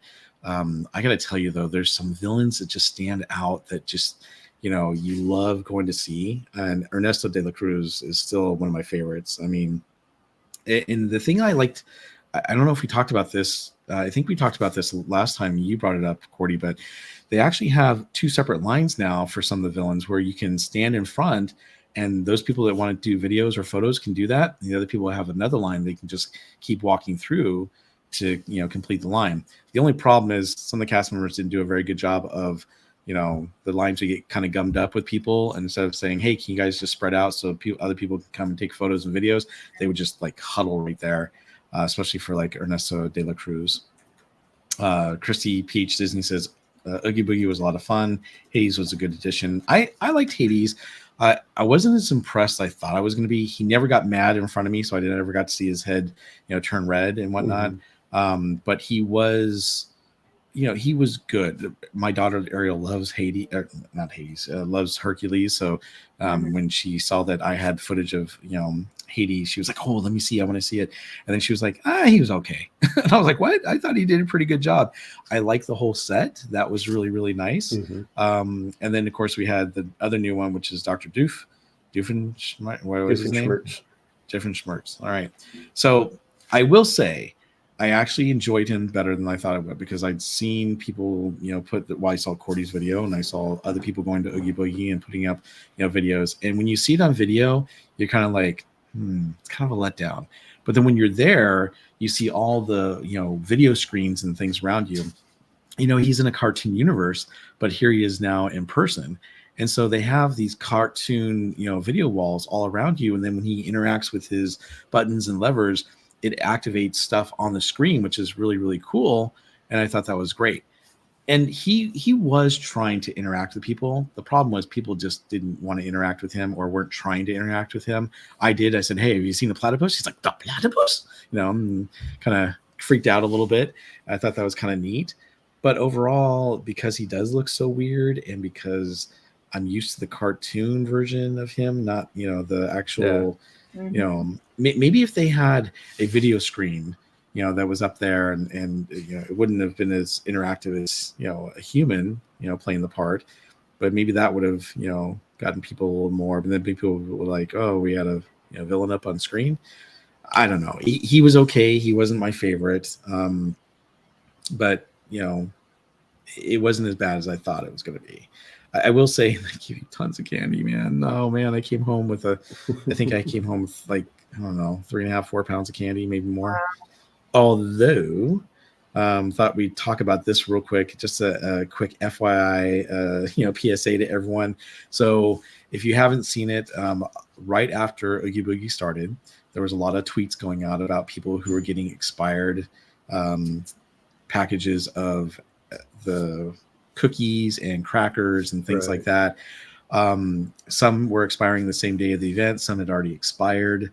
I went through, when I found out about it last week, I went through my candy and stuff. Now the candy doesn't have an expiration date, so I don't know how fresh that candy is. But I did go through the crackers, and most of my crackers were expiring sometime in October or November. So mine seemed to be okay, but it did kind of bother me. And maybe they were using last year's, supply, who knows? Or maybe, they have, they don't sell these packets to the public in the park. So I wonder if it's the candy companies are working with Disney and they're giving it to them, or they're buying old stock or something like that. I would just say, check your stuff to make sure the dates are good. They do have other things like craisins and carrots and things like that, and those all seem to be fresh and great. So that was good. Just it's unfortunate when things like that happen. I just am surprised that Disney didn't do a better job of checking the boxes and making sure that they're not passing out anything that's not expired. Carol G says, "I don't think candy ever expires."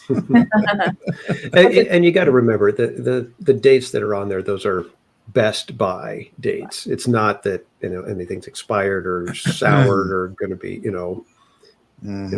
and it could be the distributor, like, because just the work, what I do, like that comes up, where you're like, if they're not rotating stock in the warehouse, wherever that's shipping from, right? It might even be the candy manufacturer. It's like whoever's distributing the product. So there's many reasons, but it doesn't excuse, checking.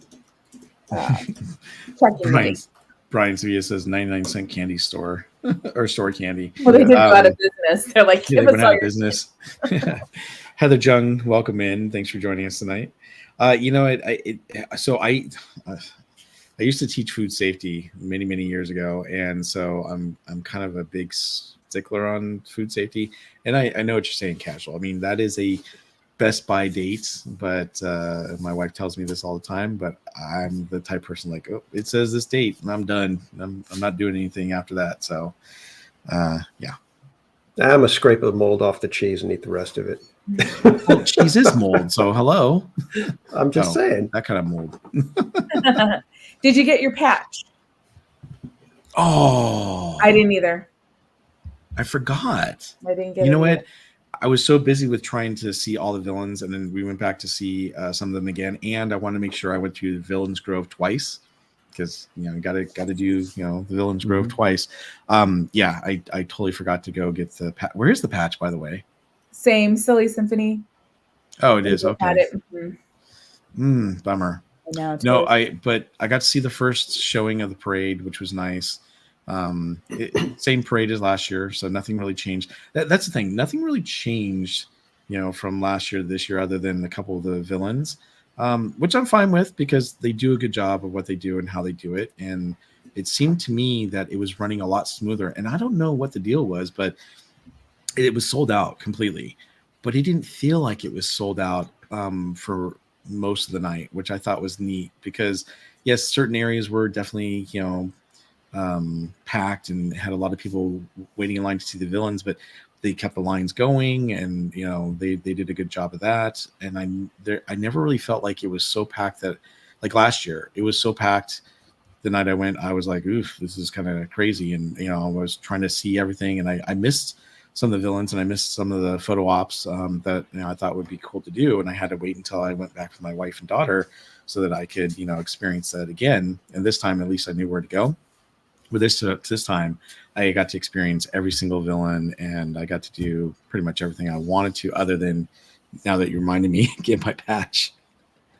Well, Devin's claiming that, okay, we're all here too. The ladies he was with wouldn't let him get the patch. What do you mean? Blaming us. Why didn't you remind us, Slim? Yeah, that was a bummer. It's like you're thinking about all of these, right? Like, oh, I want to make sure I see the new villains. I want to do this. And I feel like that's like an area you don't really go cross often through the night. You might do it to get to the boardwalk, but then you're not, it's not one you're passing all night long. So, right. I also thought it was interesting to me. Usually when it comes to Mater and, Lightning McQueen, the lines are usually long to get in line to get photos.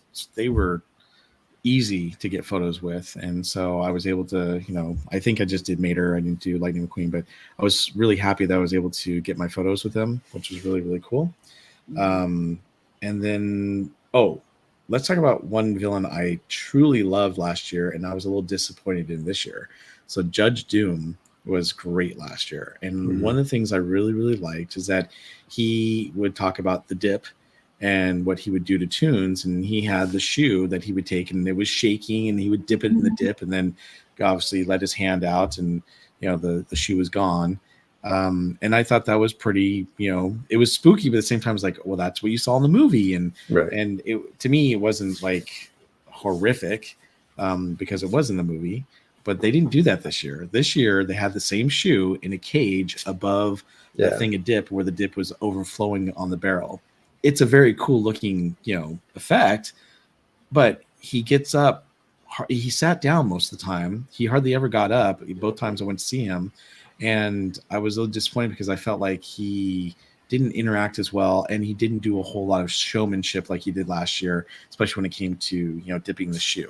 So that was a little disappointing that they changed up his character. So I don't know if there's complaints or they just thought it was too. I was going to say it could be that it was causing too much of a traffic jam because everybody wanted to wait for the show. But maybe I don't know. When I went through, it was like I waited like probably maybe a minute, and then he started his spiel for the show, and it went by. There were plenty of people. It seemed like everybody could watch, and then we all moved on. But it's like, that's kind of what that character's there for. That's what made him a big draw. And now it's kind of like, okay, well, big deal. It's not the same. So one thing that I thought was interesting is he was very popular last year. The line was really long.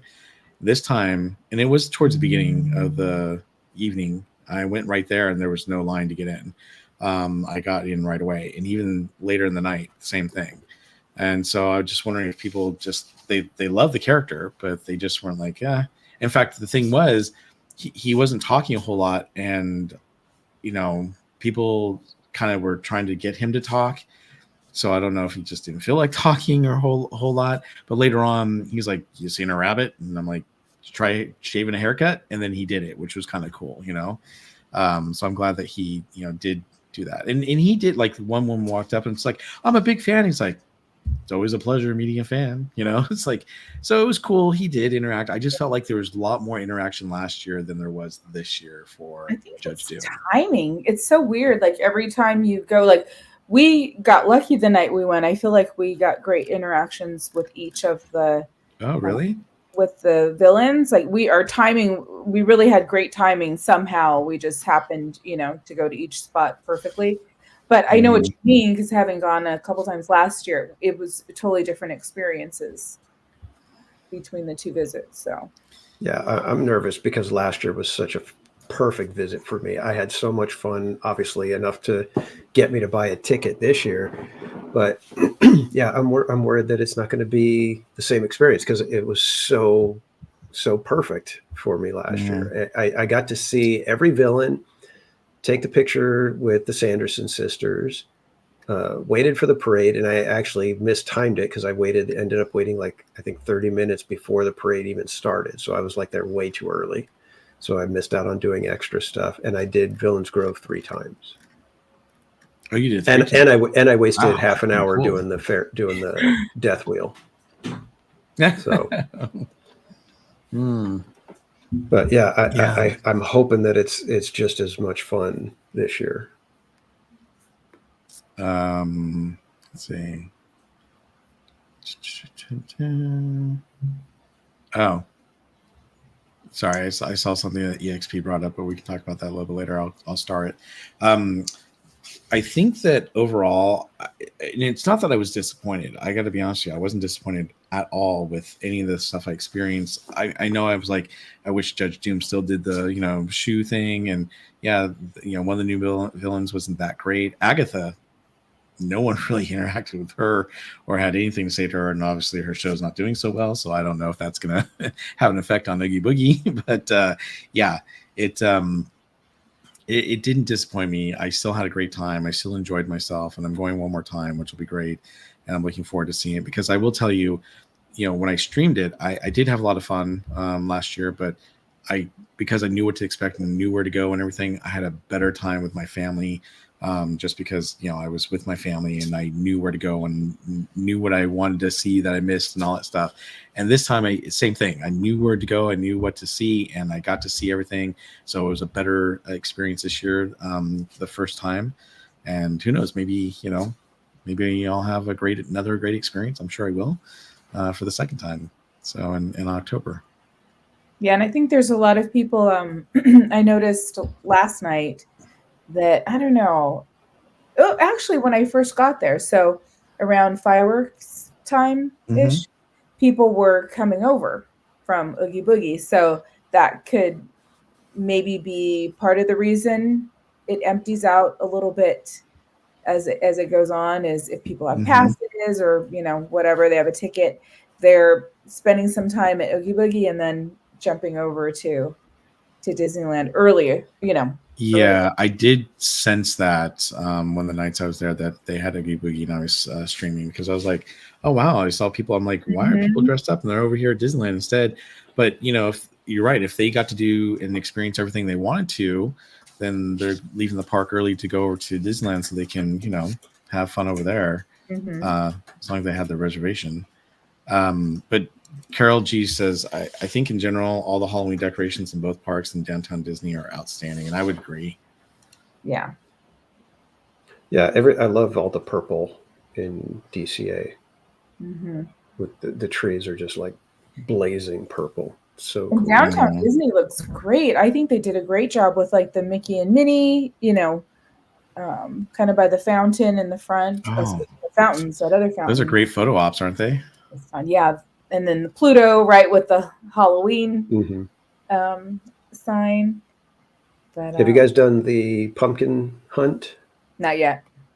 No, I had such a bad experience with Easter. I decided I was not going to do it for the There you pumpkin. go. So, well, and just to let everyone know, basically last year I was determined to have fun with my channel and go find all of the Easter eggs that we needed to find, and then we get the medallions.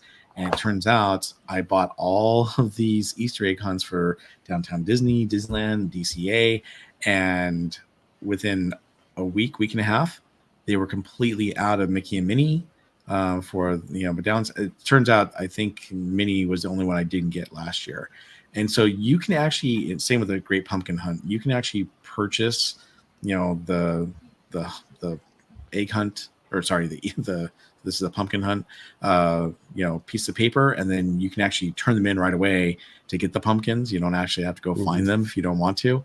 I wish I had done that with the Easter. It discourages me because like the whole point is, hey, let's go find them and then we go get our reward. That is really cool. Well, if you don't have time to find everything and you save them, well, you may not be able to get them later. So I'll obviously do it differently if I decide to do it, and then we can do the hunt for one of those things in the future. I won't ever not do it again. Just I was kind of discouraged. I was like, I don't need these little pumpkin things. I'll just wait till the next one I have. Yeah, I gotta get Bianca her sipper. I still have her sipper from last year. Wait, the what sipper? Because last year when we did the pumpkin hunt, I gave away the prize, the sipper, to somebody in the chat, and it was Bianca who won. Oh, that's and right. We were supposed to try to meet up at some point this year because she's at the park every now and then. So we were supposed to meet up, and I could hand off the sipper, but we've never been able to meet up. It's okay. I still owe Good Vibes a bunch of Berry Place swag that she never collected last year. Yeah. Crazy. So I was curious, did you guys see, just because we're talking about Downtown Disney, and before I forget, I saw somebody posted a video that the fountain is gone by Blitzville, and yeah, I believe it's gone. Mm-hmm. Mm-hmm. Aw. I know. I wonder what they're planning on Disney doing. hates her. At least it's not the Rivers of America. Oh, sorry. Did I say that out loud? Sorry, Walt Disney World. Mm-hmm. Yeah, I'm surprised we still have our fountains in the moat. So I'm just going to enjoy those as much as I can. Oh yes, I know. I love those are nice additions they added for the 100-year anniversary, and so I think they'll probably keep those for a while. Those ones were like the lights that they added to Spaceship Earth. Yeah, it's like once they added them, it was like, God, weren't they always there? You know what I mean? It was like they just blended in so perfectly. And same thing with the fountains. It was kind of like, didn't we always have fountains there? They just kind of seemed like they went so well with it. Yeah. So, but overall, I enjoyed Oogie Boogie this year, and I think it was really cool. I can't wait to hear what you have to say after you've seen everything theme park casual. Yeah, you said you're going I can't more wait. Weeks? I can't wait. Yeah, I go on the October 15th. So got 4 weeks still. Yeah, that'll be awesome. Well, isn't that crazy? It's like I've got 3 weeks till Oogie Boogie Bash, and that's still 2 weeks from Halloween. Mm-hmm. and you guys have already gone a couple of times. That's how early they started with the Halloween stuff.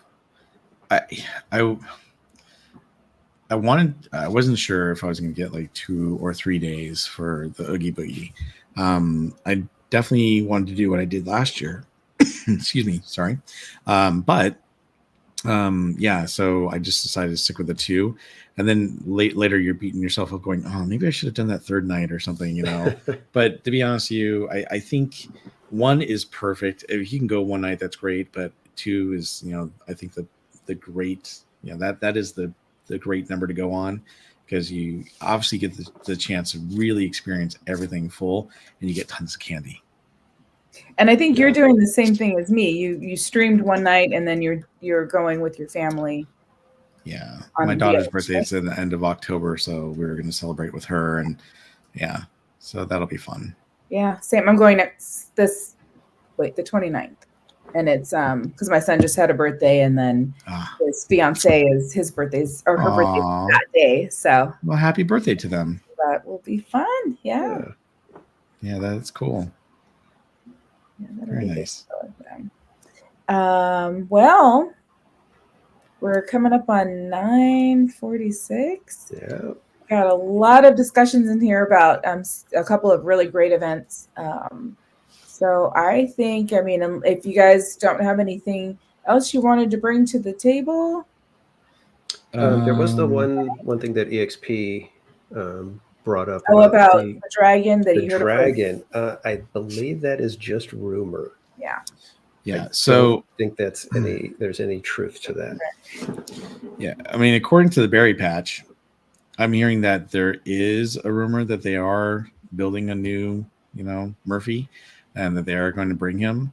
It was rumored last year that when they came out with Phantasmic again, it was going to be another year before they brought him back, but nothing has ever been officially announced. I have a couple good sources that I think that they're pretty, reliable, but again, it's all just rumor. So I hope that they are going to bring it back. But as Theme Park Casual has said recently, it's a little disappointing how they're treating Phantasmic lately, because they have not been using all the pyrotechnics. They have not had Maleficent at the very end sometimes, or they're doing, the P version still. Oh, I mean, there's so many things. There was we're getting to, G and H version, it's like, it's really rough how some of these shows are going off. I mean, there was, was it last Saturday or even a couple weeks ago? There was no pyro. I mean, you got the Mark Twain coming out and nothing spinning, nothing, no burst for Mickey to show up, nothing. It's like, that's a travesty. And then there was one day where there was just no Maleficent, Mickey running around the stage by himself. It's like, what are you guys doing? This is not right to do to the guests. No, I think it's terrible. By the way, Imagine RC, welcome in. To me, it's like you keep dumbing down, not dumbing down, but you keep getting this, smaller and smaller version of Phantasmic. This thing is amazing. It's way better than Walt Disney World's version, and it's always been the original. So to see it coming back, and they keep kind of cutting things out, it's like, why do you keep cutting things out here? This is really ridiculous. And I don't know what it is, but I feel like Disney has been cutting a lot of things out of the parks lately, and it's frustrating to see, because I love these parks. I love the Disneyland. I love going to Knott's, all this stuff. But when you see them cutting down, it's like, okay, why are you doing that? Is there a reason why we're not doing this? Now, I will tell you, we're back in wintertime technically, because they're not doing Phantasmic during the week, so it's nice having the Mark Twain back to ride at night. Right. So that is one of the perks of not having Phantasmic. But when you're going to watch Phantasmic, what's the point of watching it if you're not going to get the full version that you're expecting to see? That's true. So yeah, I think open it up for more Q&A. That was a great topic, EXP. So I know, and I even said I told my chat, my mod chat, that I may not even bother with Phantasmic until I hear that it's running in an acceptable form, because it's just it seems like every week there's something new that's missing. It's like they'll put the pyro back, but now we don't have Maleficent.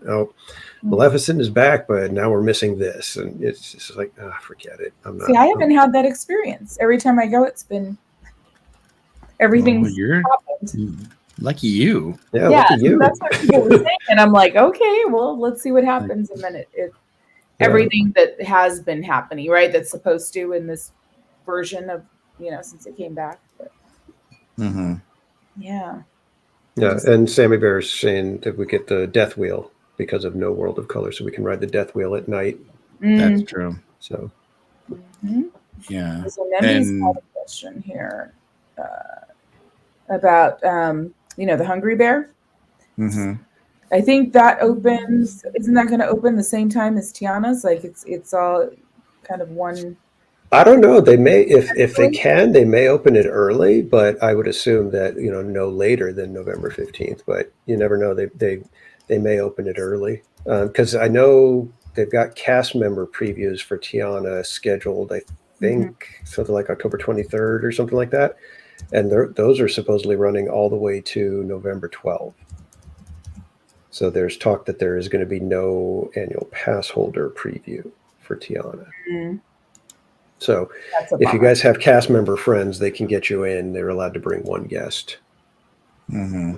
So unfortunately, I don't know any CMs well enough to say, Yeah. hey, can you get me in? That doesn't want to bring a family member. I mean, like they usually. Right. That's what I mean. It's like, I don't know anybody that I'd be their, plus one.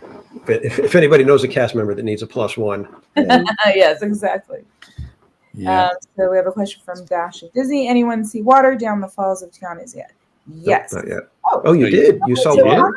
I thought we Not did. water. No, I've seen the logs dropping, but I haven't seen Yeah, water. logs dropping. Well, the logs are dropping. I thought there was Yes. water. Yeah, But- nothing worse than a dry log drop. Well, yeah, because I guess it threw me off because of the water. Right, then it ends up down. Hey-o! Hey, Cordy didn't catch it. I'm just gonna keep going. Mhm. Yeah, she's all, I caught it. I just didn't want to acknowledge it. That's funny. No, I mean they're doing a lot of testing lately. You've seen the logs, dropping. They definitely playing some little music there as well as the lights up above. They got But some of really the voiceover, the spiel going on with Tiana and Lewis or whatever it is. Got that going too at times. Mm-hmm. But my question is going to work? Oh, sorry. I guess we'll find out. I think Disneyland is going to be fine. I think everything's going to be actually looking pretty good, and I think ours is going to be a tighter experience than Disney World because it's a shorter flume, and I think ours is going to be able to go from scene to scene quicker, so you're not going to have those dead spots, And it's funny because it's like the people that are, not wanting to acknowledge that it's dead spots, they'll say, yeah, there's some spots where it's kind of lifeless or whatever. It's that's a problem. Just say, yeah, Disney, what did you do? You messed up. You left blank areas that feel blank. It's fine to have, moments where it's like, okay, there's not a lot going on. Like in Pirates, there's a lot of scenes where, you're just kind of traveling through quiet area or whatever, but it's transition time. It's, get you from one mood to the next without it being jarring. It's, so. And there's not a whole lot of time between the transitions. We're talking about, anywhere from 10 to 30 seconds, but I think the thing that has me worried, and especially, talking to my sources over at Disneyland still, is that you've got this water ride. And even though Florida is very humid and everything, you have these new animatronics that are amazing that still work well with water. And yeah, we may not have the humidity, but we still have a water ride and a lot of moisture inside that could affect these animatronics. And to be honest with you, I really hope that you're right, and that's not the case. I would love to see Tiana's Bayou Adventure open with no issues or problems or stuff, but it's not what I'm hearing. Yeah, no, there's going to be problems. I just don't think it's going to be as dire as it was in Disney World. I think it's going to be typical type of downtime, just, where people not getting in and out of the logs fast enough, it backs up and, causes a shutdown for a few minutes, and then they restart it. And yes, Brian Sevilla, we can sing Zippity Doo Dah on Tiana's opening day. I'll do it. I'm half expecting there to be a log full of people, and they're going to all just, you're going to hear them singing Zippity Doo Dah as they go cruising by. And yeah. And if I was in that log, I'd be singing with them. That's all I'm going to say. Sammy Bear, her mom got the preview date for November 7th. Nice. That's cool. Awesome. Got to let us know what it's like. If I doubt they're going to allow filming, but they might. I don't think they were too strict in Florida, were they? No, they allowed people to do the cast member filming. So I would assume they're going to be able to do that as well. So I have from a couple November 2, contacts, we'll be watching you, Sammy Bear, for any updates. Mm-hmm. Let's see. What other questions do we have? And Imagine RC says Pirates is never down. It goes down. It goes down. It just goes down. But they get it up pretty fast. Usually. Yeah, well, sometimes they have to actually evac, which takes a little while, but that's kind of rare. EXP626 says, any updates on any of the Disneyland Forward stuff, lands or closures or anything? I haven't heard anything new. Have you? No. And it's funny because I don't even know that we can call it Disneyland Forward anymore. That's what they were calling it before, trying to get all this stuff approved. It's more like Disneyland now. I don't know. No, it's not Disneyland now because we're not doing it. But they haven't really announced anything. I will tell you that my sources have told me that they're going to put the Coco ride behind the Incredicoaster. So it'll be, behind that area where like Toy Story Mania is. So we'll see. There's a lot of people saying no, it's going to be over, where like the Italian restaurant is over there by Goofy Sky School, and some people are saying no, it's going to be over in Hollywood Studios. We have no idea. Obviously, we know that the red card trolley is shutting down at the beginning of the year. They haven't told us if it's coming coming back, which I don't think it is. Disneyland eventually there. Hey, I like that, Heather. That's cool. Disneyland eventually. Well, if you think about it, that's the way it's become, because when you go to these things like D23, they go, wait, we're going to have this and this and this. And then it doesn't turn out the way you expect it to be, like Tiana's Bayou Adventure. And it's frustrating when you see that. So yeah, Disneyland eventually. Yeah, even Tiana, it took almost 5 years, 4.5 years for that to happen. So yeah, and what they said it was going to be to what we see now is a shell of itself. So I like all these Disneyland expansion pack. We'll see. yeah. Wait, how about this one? Oh, the new Tomorrowland. Disneyland whenever. Nice. Hey, Mr. Guest, how you doing? And then Tom F asks, if you could go to any park in the world, which ones would you each pick? So, Courtney, you could go to one park in the world. Which park are you going to? Tokyo. Okay. Is this a Disney parks or any park? It says any park. Any park in the world. Well, see, because that's where it gets tough for me, because there's like 3 that are, oh my God, I would love to see them. There's some in Europe I would really like to go to. I know, that's what I was going to say. Efteling would be one that I would love to see. Oh yeah, that would be a great one too. But then I've always wanted to go to Paris, Disneyland, and then been there, done that. Obviously, Tokyo Disney Sea would be doing that next year. Yeah, I think Tokyo Disney Sea would be my number one though. Yeah, definitely. That's on my list. So, Paris, I really enjoyed Paris. I thought Paris was pretty amazing. I think it's funny though. You talk to the people over there, and you're like, "Oh, so do you really like your Disneyland?" They're like, "No, we like the one in California better." I'm like, "Really?" I'm like, and it is the one with all the history, but they have some pretty neat rides over there in Paris. So, yeah.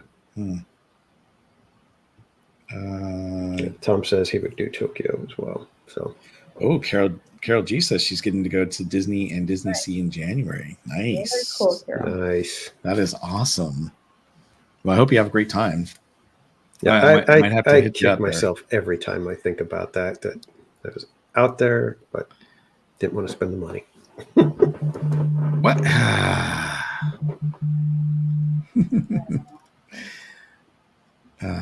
Well. Let's see. I didn't see any other questions. Oh, Holly Ween says, "Can I humble brag? I've been to every Disney park." Nice. That's nice. Cool. That's awesome. Very, very cool. Slim Devin, what's one food from each of you from one theme parks you won't ever eat again?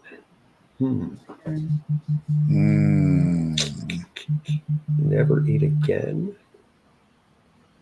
For me, probably a turkey leg. I just turkey leg. It's just not my thing. And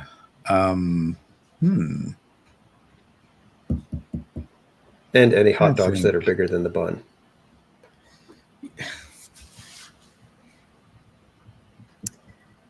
I'm trying to think of what I've thrown away. It was a food and wine festival. That pork adobo, it's a shame. It was just horrible. Ugh. That bad, huh? I didn't like it. Wow. And I tried it 2 different times because I thought, okay, maybe it was late, right? Maybe it was just too late, and we got kind of the last. It was whatever, and then I got it another time, and I was like, no. I will tell you, I went to the Carthay Circle restaurant with my dad and my daughter last year, and we didn't have a lot of time to eat, But we got in, and I actually had the what it was the filet mignon medallion bites. Mm-hmm. So overcooked, not tasty. It was overpriced. I was really disappointed. I'm like, oh, I'm getting steak. I was going to say you don't want a ruined fillet. That's terrible. Mm-hmm. No. And EXP says, sadly, I ate a corn dog from the Red Trolley, and it was nothing special. Okay, so I was going to talk about that instead of the steak. The last couple times I've gotten the corn dog, not so good. I have had some bad experiences where they were just mediocre at best. And it's really sad because the corn dogs have always been a really good, go-to. Mine have been okay, just no stick. It's like the stick is only like that much sticking out of the corn dog. Is it because the corn dog to the point where I was like, you know what? I think I'm going to set up a shop next to it selling, properly sized corn dog sticks so that you can actually eat it the way you want to. Well, TPC and I were talking about, because I said I had a couple of questions about what food items we've tried for this season, right? The Halloween season. It's they unleashed a bunch of foods, right? Like 2 or 3 weeks ago. But the fire truck slush, yes, that was. Oof. You really have to like. What was the chamoy? Oh yes, right. Was that the chamoy? Yeah, it was a lot. It was a lot. But yeah, I know I tried the blueberry, speaking of the corn dogs. So I did the blueberry one and I was so looking forward to it. Like that was one of my top items that I wanted to try with the blueberry compote, right? And the powdered sugar and everything. It was gross. Yeah. No, because of the flavor. You know what I mean? Like it was like a weird, I didn't like the corn dog and there wasn't enough. Like I saw somebody who posted just recently, there wasn't enough of the blueberry. Like the ratio wasn't right. That and then the floats. Yeah. The floats. It was they were okay, but like the Sprite one, I would have rather had a orange soda. They should let you pick. But I mean, better. So you can't choose. They just give you a flight of floats, and you it's a root beer float, a Coke with grenadine float, so a Roy Rogers float, and then a Sprite with Shirley Temple float. So they put the grenadine in there. But yeah, I was like having the Sprite one, and I was like, I'd just rather have orange soda with a scoop of vanilla ice cream. That sounds good. Yeah, but it was just I don't drink soda, so it was just like way too much soda for me. I left like half the Sprite and Coke and just finished off the root beer. Well, I agree with mystery guests. Got to ask for extra flavors like Bob. That's Starbucks though. And they have the pumpkin cold brew over at Royal Street Veranda, right? And they touted like the Jack Skellington little chocolate, right? It's the whole like presentation of it. Yep. And I think it was like within the first week and no more of that. And somebody just said they asked and they were like, oh no, he's gone to Christmas Town. They gave some story, right? To be like, basically it lasted for a few days and no longer. So they stopped spending the money on the little chocolate piece and keep charging you the regular price. Yes. That's what's wrong. That's the thing that I find wrong with that. It's one thing to say, oh yeah, we don't have the little thing. Drop the price a little bit. Make good on it, So Geofight Fest says I would never order the chicken sandwich at Pim's again. Not that it tasted bad, but just not worth it. Yeah, I've heard they do have people say that. They have the subatomic one, and they have the regular. There's the bigger, So my daughter gets that every time, but she just wants that chicken. Yeah, I personally, I've had that chicken several times, and I will admit, there's sometimes it was amazing. There's sometimes it was like, this thing is not so great. It's pricey. You know what? I didn't like the taco. What do they call it? The huge taco. Oh, I thought that was actually pretty good. I thought it was decent. The meat that had good flavor, but to me, it was like mostly a salad with tiny little meat and this big huge shell that was not fun to eat. I don't know. It wasn't tasty.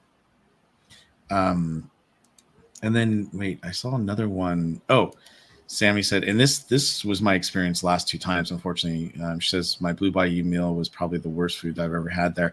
And the last 2 times I went, the food was not that great. I was really disappointed. Now I haven't been back since they reopened it. But yeah, I was so disappointed in my meal the last 2 times. But it's things like, we're talking about things that they're taking away, like the chocolate. They take away the bread. How do you take away bread from your meal, at a restaurant, like Blue Bayou? It's things like that. I will tell you though, my dad and my daughter and I went to Storytellers Cafe, and they do the character dining, but only for morning and afternoon. We went for dinner, so there's no character dining, but the food was actually really, really good that night, and we enjoyed it. It's a little pricey, but yeah, it was actually really good. Yeah, I got to try the bratwurst in the garlic cheesy pretzel bun. How was that? So good. It is so good. Yes, and thank you, CL. CL was the one who got it for me on the stream the other night, and man, that thing, it's a perfect balance. It actually is a very good little meal, and it's big enough to share, I would say. And by the way, I know a lot of you guys, buy us food and sweet treats and things like that from time to time. Thank you so much. We really, really appreciate it. And CL has done that a lot. So I want to say, thank you to everyone for taking the time to do that. You guys, we never expect it, but it's nice when you're like, oh, by the way, I ordered something for you. And you're like, what? Yeah. I'm on a diet. Kidding.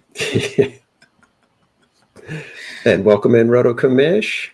He's actually the newest mod on Theme Park Casual. And speaking of mods, can we just say thank you in the chat to all of our wonderful mods for Park streamers? Appreciate all of them and their support while we're doing this podcast for you guys every 2 weeks. So yeah. Yes, indeed. Yeah, appreciate all of you. Yes, Tom F. I have not yet. We were talking about the coffee on a stream, and I need to look that up. I need to get a regular coffee. See, I got spoiled with an espresso brewer, so I need to get a press or something. And so fancy, such a diva. That and my brioche. Where's GV? Brioche. Oh, hey, before I forget, I did want to bring this up real quick as just a FYI. We were just talking about what parks would you want to go to. If you want to go see the dolphins over at the Living Seas at Epcot, you better go soon because they are going to remove the dolphins from Epcot's Finding Nemo attraction in the Living Seas area. So that they will be removing them, and they haven't said what they're going to do to replace them, I don't think yet. They're probably not. Well, they probably won't replace them with any other dolphins. Maybe we'll put some more sharks in there. Who knows? But yeah, it's kind of a bummer to see. But oh well. Any other comments, questions, sarcastic remarks you want to put in the chat? I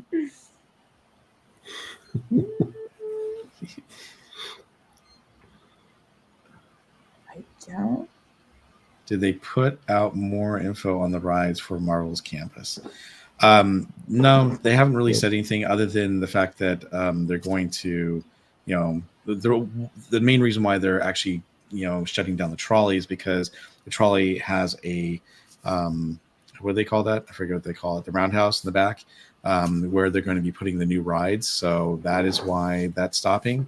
And so I assume they're going to start construction sometime next year on the new rides. I did get one of my viewers actually sent me some schematics. Actually, I haven't shared it with anyone yet regarding what the ride's going to be like as far as the patent.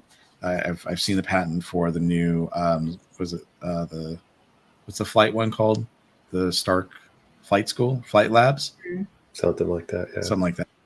And it's interesting because basically you're going to be moving on a conveyor belt type thing where the arm comes, picks you up, moves you around and everything, and then puts you back down.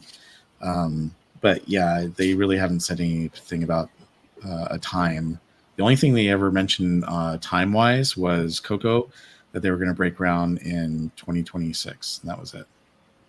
So, Donald's fan says, you guys are great giving us a fix for Disney. So thank you. Oh, thank you, Donald's fan. Appreciate that. You're welcome. Thank you guys for being here. Yeah. Yeah.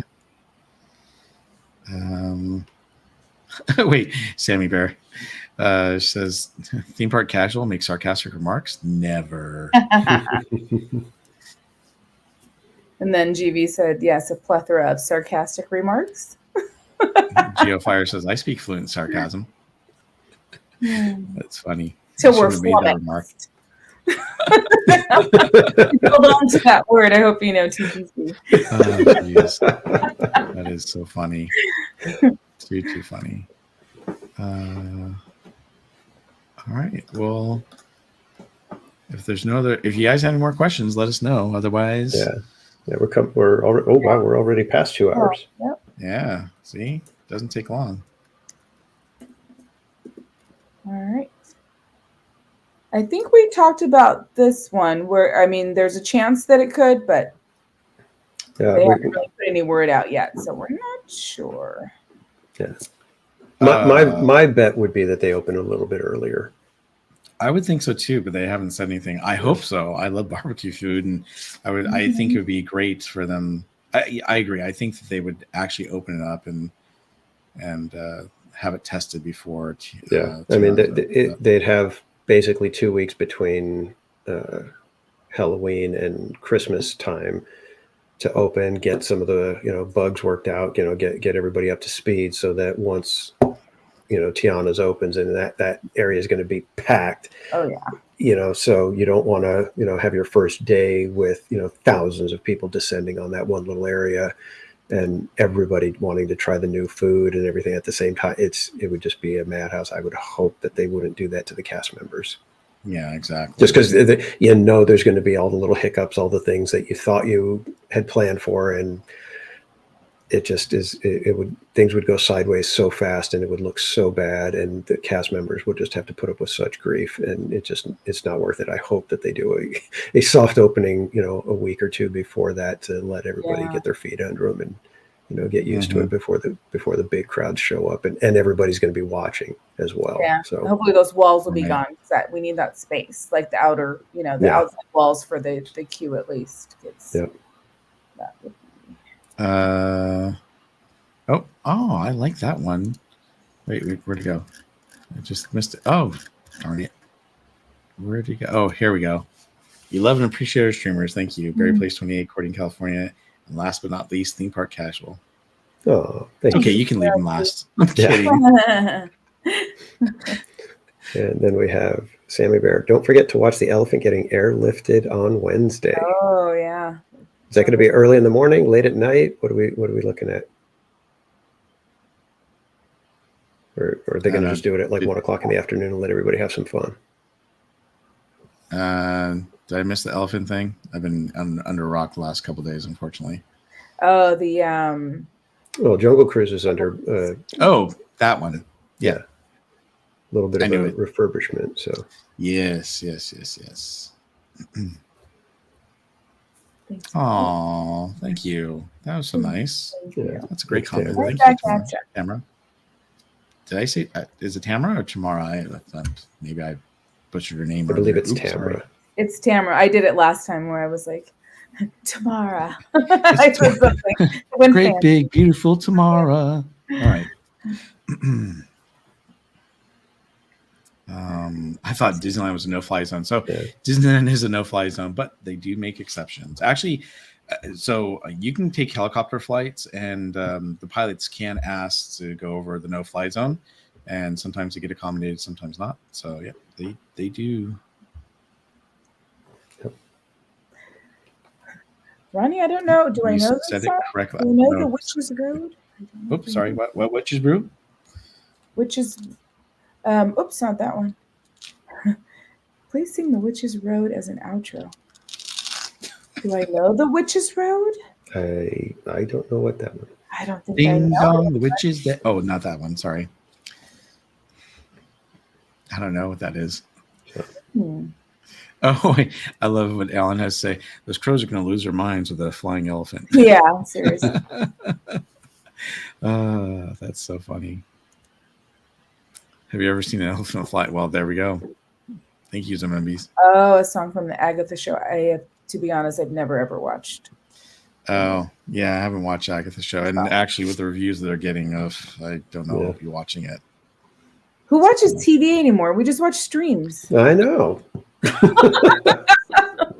Well, it is streaming on Disney Plus. But it's, no, you know us. Yeah, I know what you're talking about. I know us. Right here. 1, 2, 3. Kidding. I'm not kidding, but I'm kidding. Always next week when we'll be at. Well, I was going to say, so I have to get up in about like 3 hours. So that was perfect segue because I was going to say, here we go. So thank you all very much. Thank you so much for joining us tonight. We really do appreciate you joining us for these Park Streamer Hangouts. So thank you. Thank you. Real quick, Carol did ask, will you have other streamer guests on your show? Yes, we have in the past had other streamers on our show and guests, and we plan on having more guests, but we kind of break it up from time to time. But yes, we will have some more people soon, I'm sure. Yep. Okay. So Theme Park Casual, you want to let everybody know where they can find you and what next time you'll be streaming? What your schedule's going to be? Yeah, you can find me on YouTube, X, and Instagram, all at Theme Park Casual. I am planning to be at Disneyland on Wednesday evening, probably starting around 5:30, 6 o'clock. And then this Saturday, I have a special stream scheduled for Backyard Disneyland again. There's a rumor that they have a new edition there, so I'm going to go and hopefully be able to check it out. And then after that, possibly stopping in at Disneyland, or depending on what time it is, I might be able to pop over to Knott's and see if we can catch one of the marionette shows. But we'll see. So Wednesday night will be my next stream. Ooh, Saturday sounds exciting. The Backyard Disneyland. That's cool. Yeah. Yeah, I always look forward to getting there. EXP says, why so early, TPC? Why so early? Yeah, I don't know. That's what he wrote. Okay. That's my usual time, isn't it? Sorry. We're both clicking it. I know. Sorry. All right, so Barry Place, where can we find you and when will you be streaming next and where? You can find me at Barry Place 28 at all my social media channels. And I am going to be streaming again on Wednesday, if all goes well. I don't know if it's going to be Knott's Berry Farm. Well, not Scary Farm or Disneyland, but I haven't decided yet, and there's a reason for that. But I'm sure I'll tell all my viewers about that on Wednesday. So come join me on Wednesday, and I'm hoping, but I'm not sure. I had a reservation for this past Sunday. I couldn't go to Disneyland, but maybe this week I'll be able to. So come and hang out with me. If you've hit my notification bell, you'll know when I go live, and then you can come and join me. And I just want to say thank you, everyone, for coming and supporting my channel and supporting the Park Streamers. Thank you. And Cordy.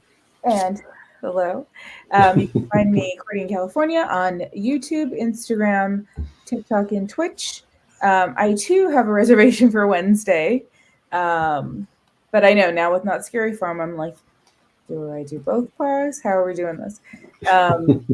And I think I have one for Friday as well. So it's still up in the air. I'm trying to figure out this week, but I'll be out there. Yeah, just notifications, and we'll know where I am. Sounds awesome. Okay. All right. Well, thank you all again. Have a great day tomorrow. Sleep well tonight, and thank you for joining us again tonight. All right. Have a great night, everyone. All righty. See you, kids. Bye, everyone. We hope you enjoyed our amazing show tonight. Thank you for joining us, and we'll see you on the next Park Streamers Hangout. Have a good night, everyone.